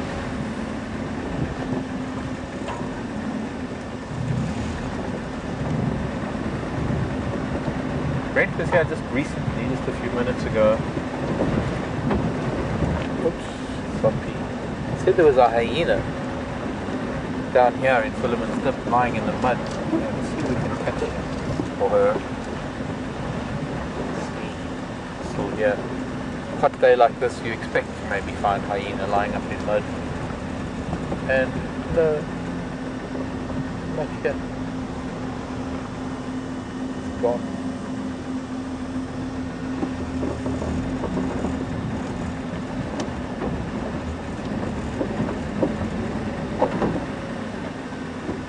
Light there, all the light. There's a reflection of an eye deep in, but it can't be hyena, it's too small. Oh gosh, it is. How did I miss that? Well, 10 points to Brent for finding it. Hello, hot hyena. Is that good? I don't want to shine too brightly on the hyena. And I'm going to find a way to put the light on there. A little bit of that. And a little bit of backlighting with it.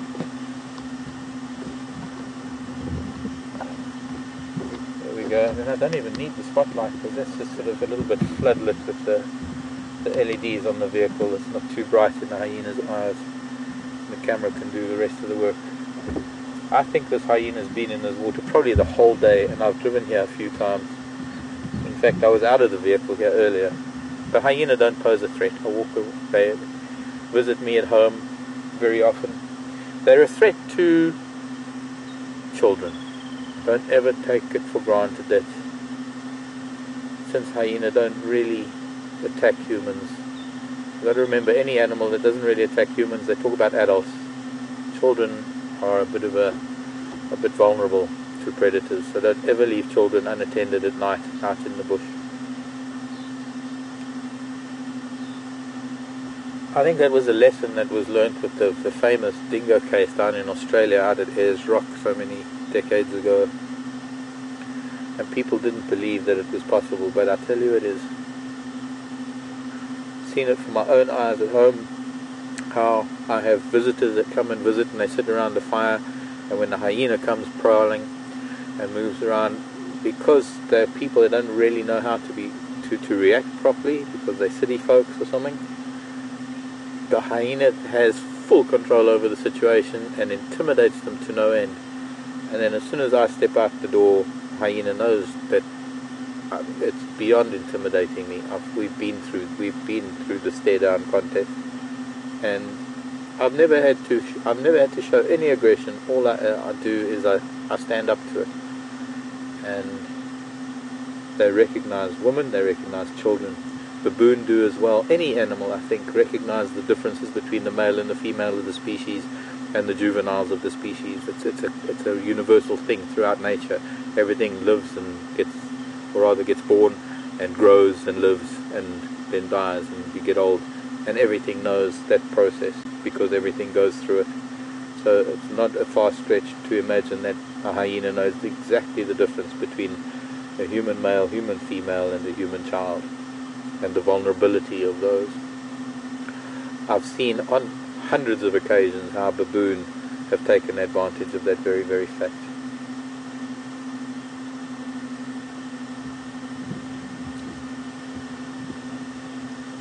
And hyena.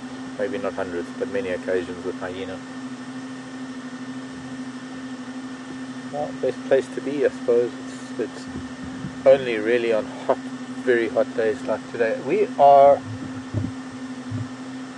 good half hour after sunset. The temperature's got to be still, I'd say, maybe in the high 30s. Brian, what do you think?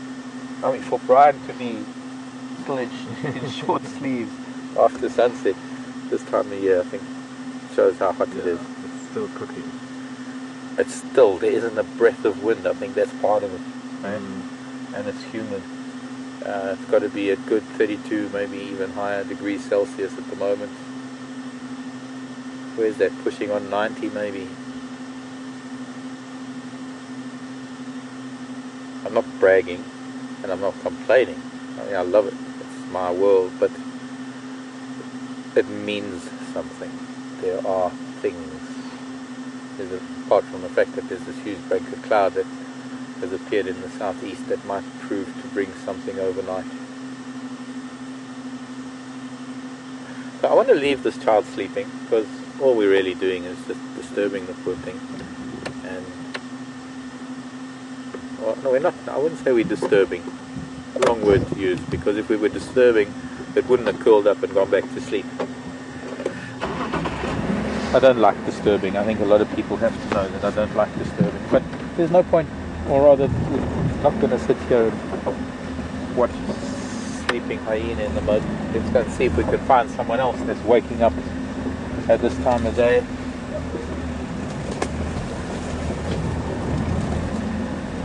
There are a host of nocturnal animals that we're not likely to see at all during the day, that we only maybe get a chance to have a glimpse of with our night drive. So we've got a few minutes, we've got a little bit of time before we get back to Fireside Chat. Let's see what it is out there that might be lurking to the darkness of Africa.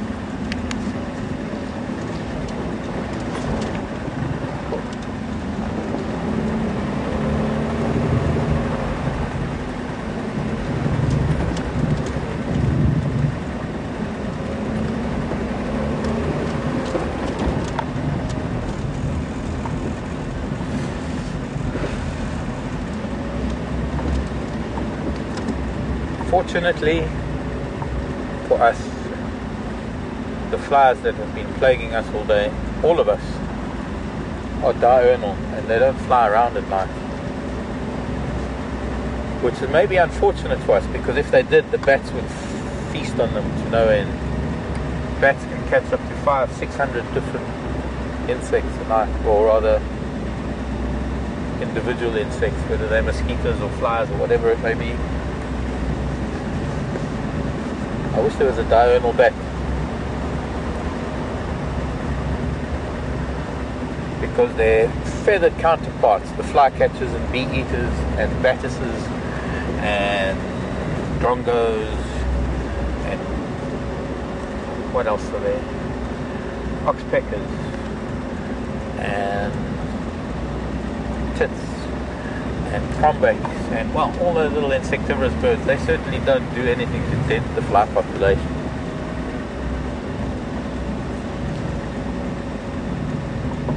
It's unusual. might also have something to do with the fact that we've got a very, very poor golden orb population this year. They've suffered the most from the drought, and most of them that have died off already, because there was, I'd say probably 90% of the golden orbs have already faded away, and it's only these few that are left that are likely to lay eggs. None of those that have passed on already were able to lay eggs because they weren't big enough and the time wasn't right.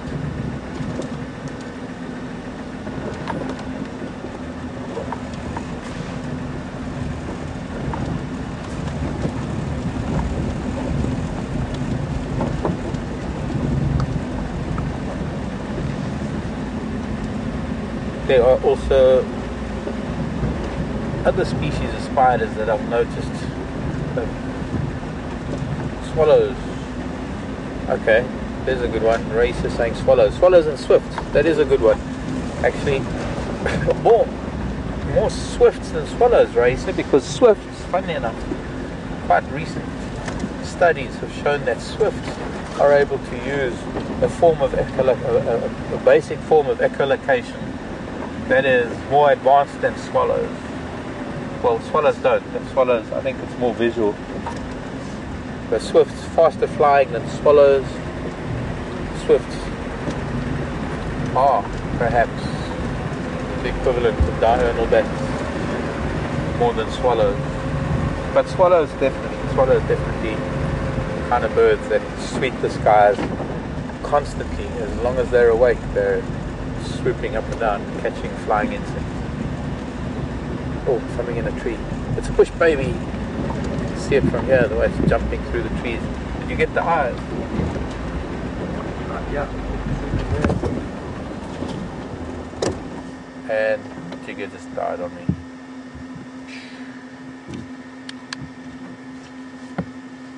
Okay, switch off except that at the back.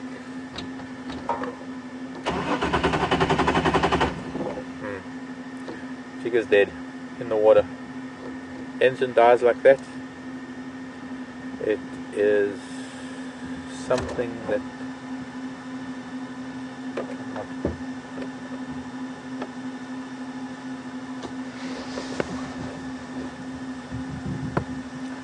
I seem to recall this problem before, and it might be a fuel issue, it might be a fuel pump, might be some issue that it's gonna take me a while to try and look at, because it's dark. I've got to go through a few things. I think if we can go over to Brent, I'm going to see what might be troubling Jigger. But as it is right now,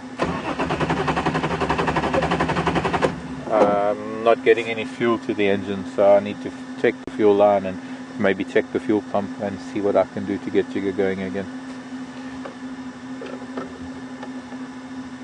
So I'm not even going to waste battery power trying to start it until I can figure it out. I'm going to... Okay, bye.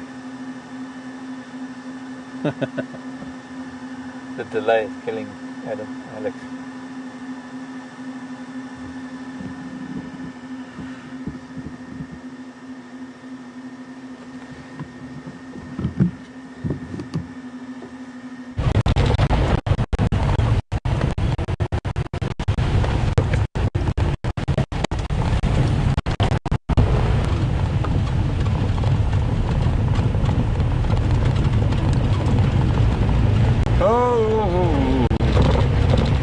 Calling all cats.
Gotta be one somewhere.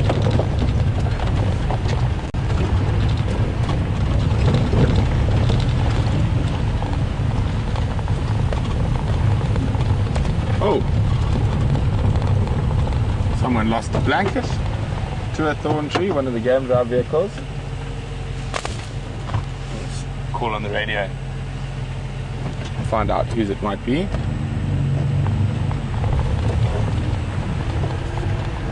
Nothing. Check down here quickly. Where's a good spot?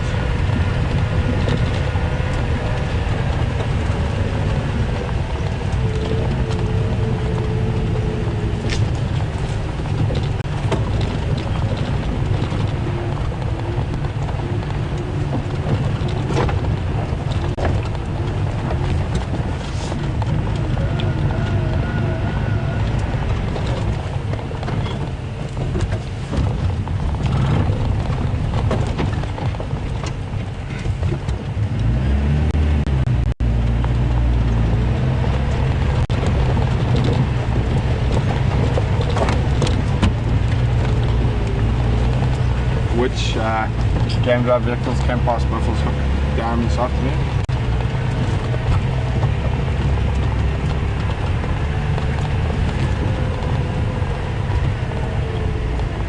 On the eastern side, the Torchwood, I've found a blanket attached to the knobthorn.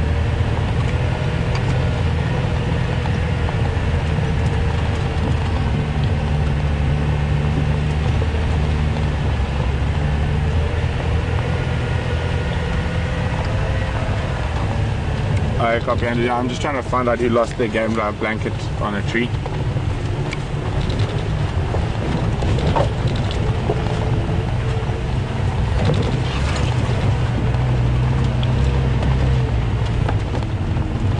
Copy.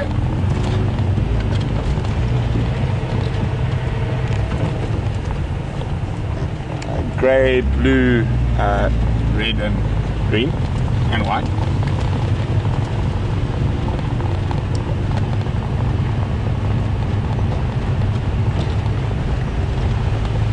Copy. No problem.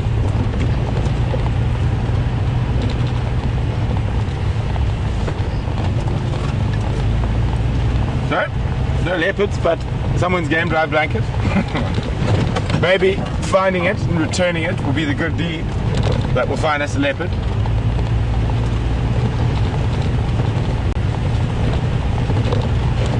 I haven't given up yet, don't worry. While there's still a chance, I'm still looking.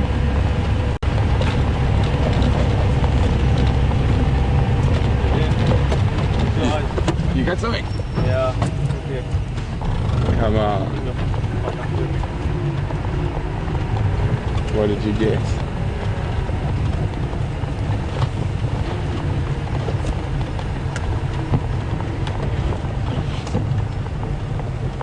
See it? No, not getting any eyes. Big or small? Smallish. Let's just have a quick look.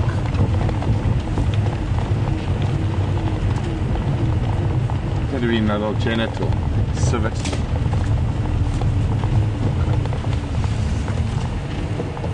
Yes, Oh, it's disappeared. Probably a genet. Fast little guys.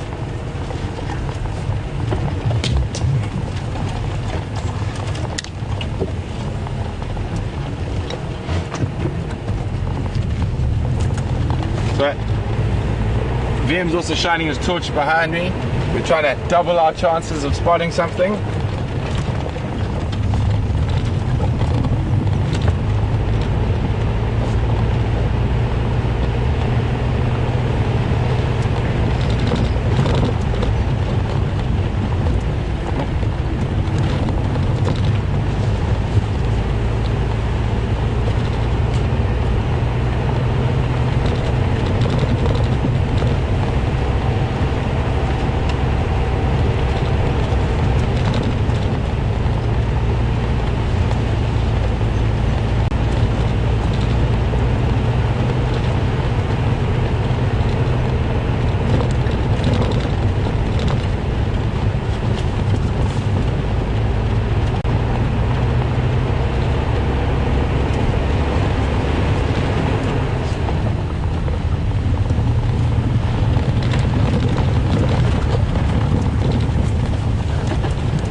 tickets.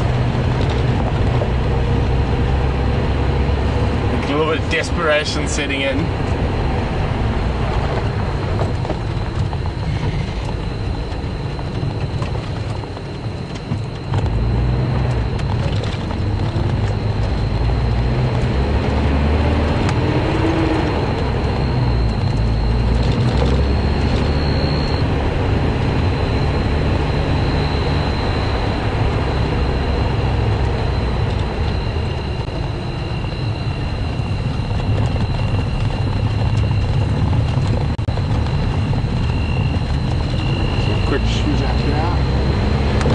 Turn around, head west.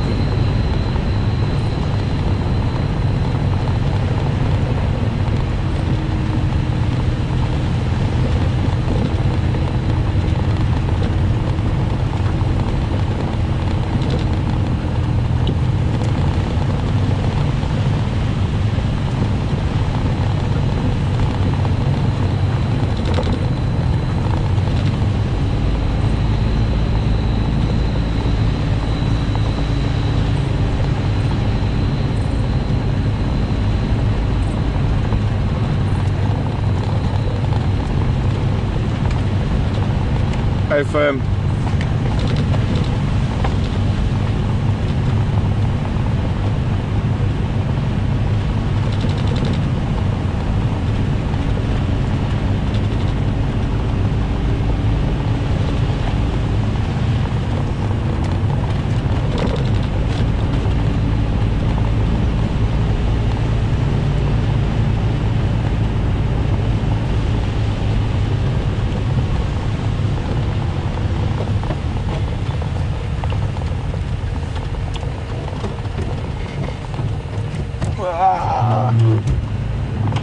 Yeah, getting beyond desperate now.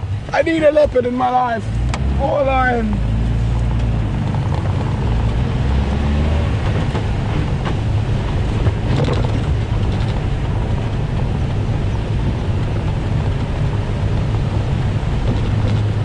So I heard a report of tracks in Buffelshoek maybe heading this way. That's why we're checking the boundary so extensively.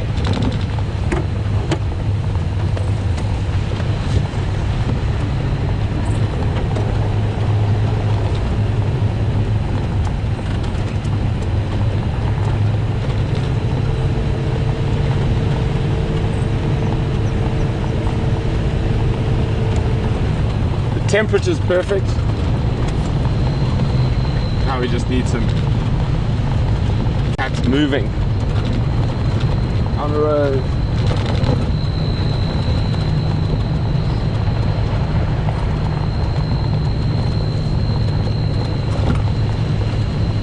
Oh, look at that moon and Venus.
Mark, what's your position?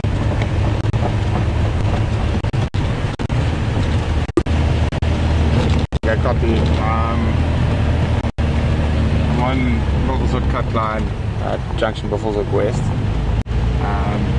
What we can do is, if you want, Mark, I'll can do a fireside chat by myself tonight. I don't mind.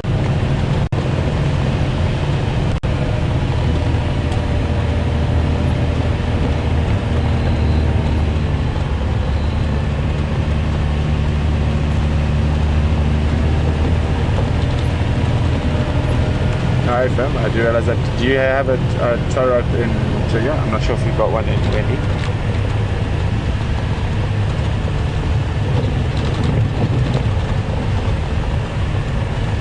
Okay, copy.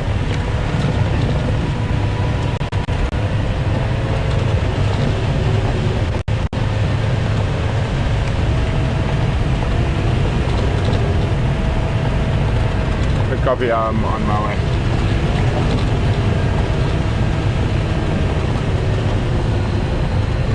Come on, leopards!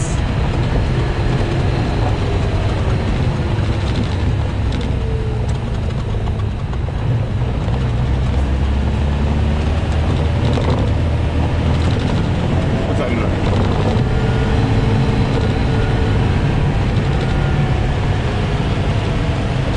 What was that in the road? I can't see it. I thought it was it's maybe a scrub here.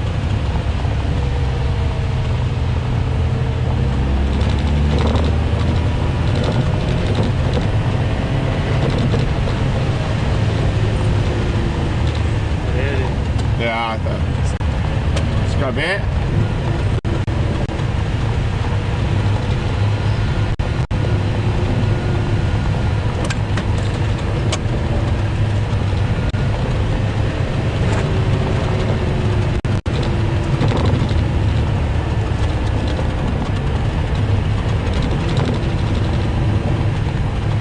Oh my goodness. I have covered the majority of both properties this afternoon. I have not found a leopard. This is terrible. It's not over yet though. 5 minutes is fine. It's never over, guys.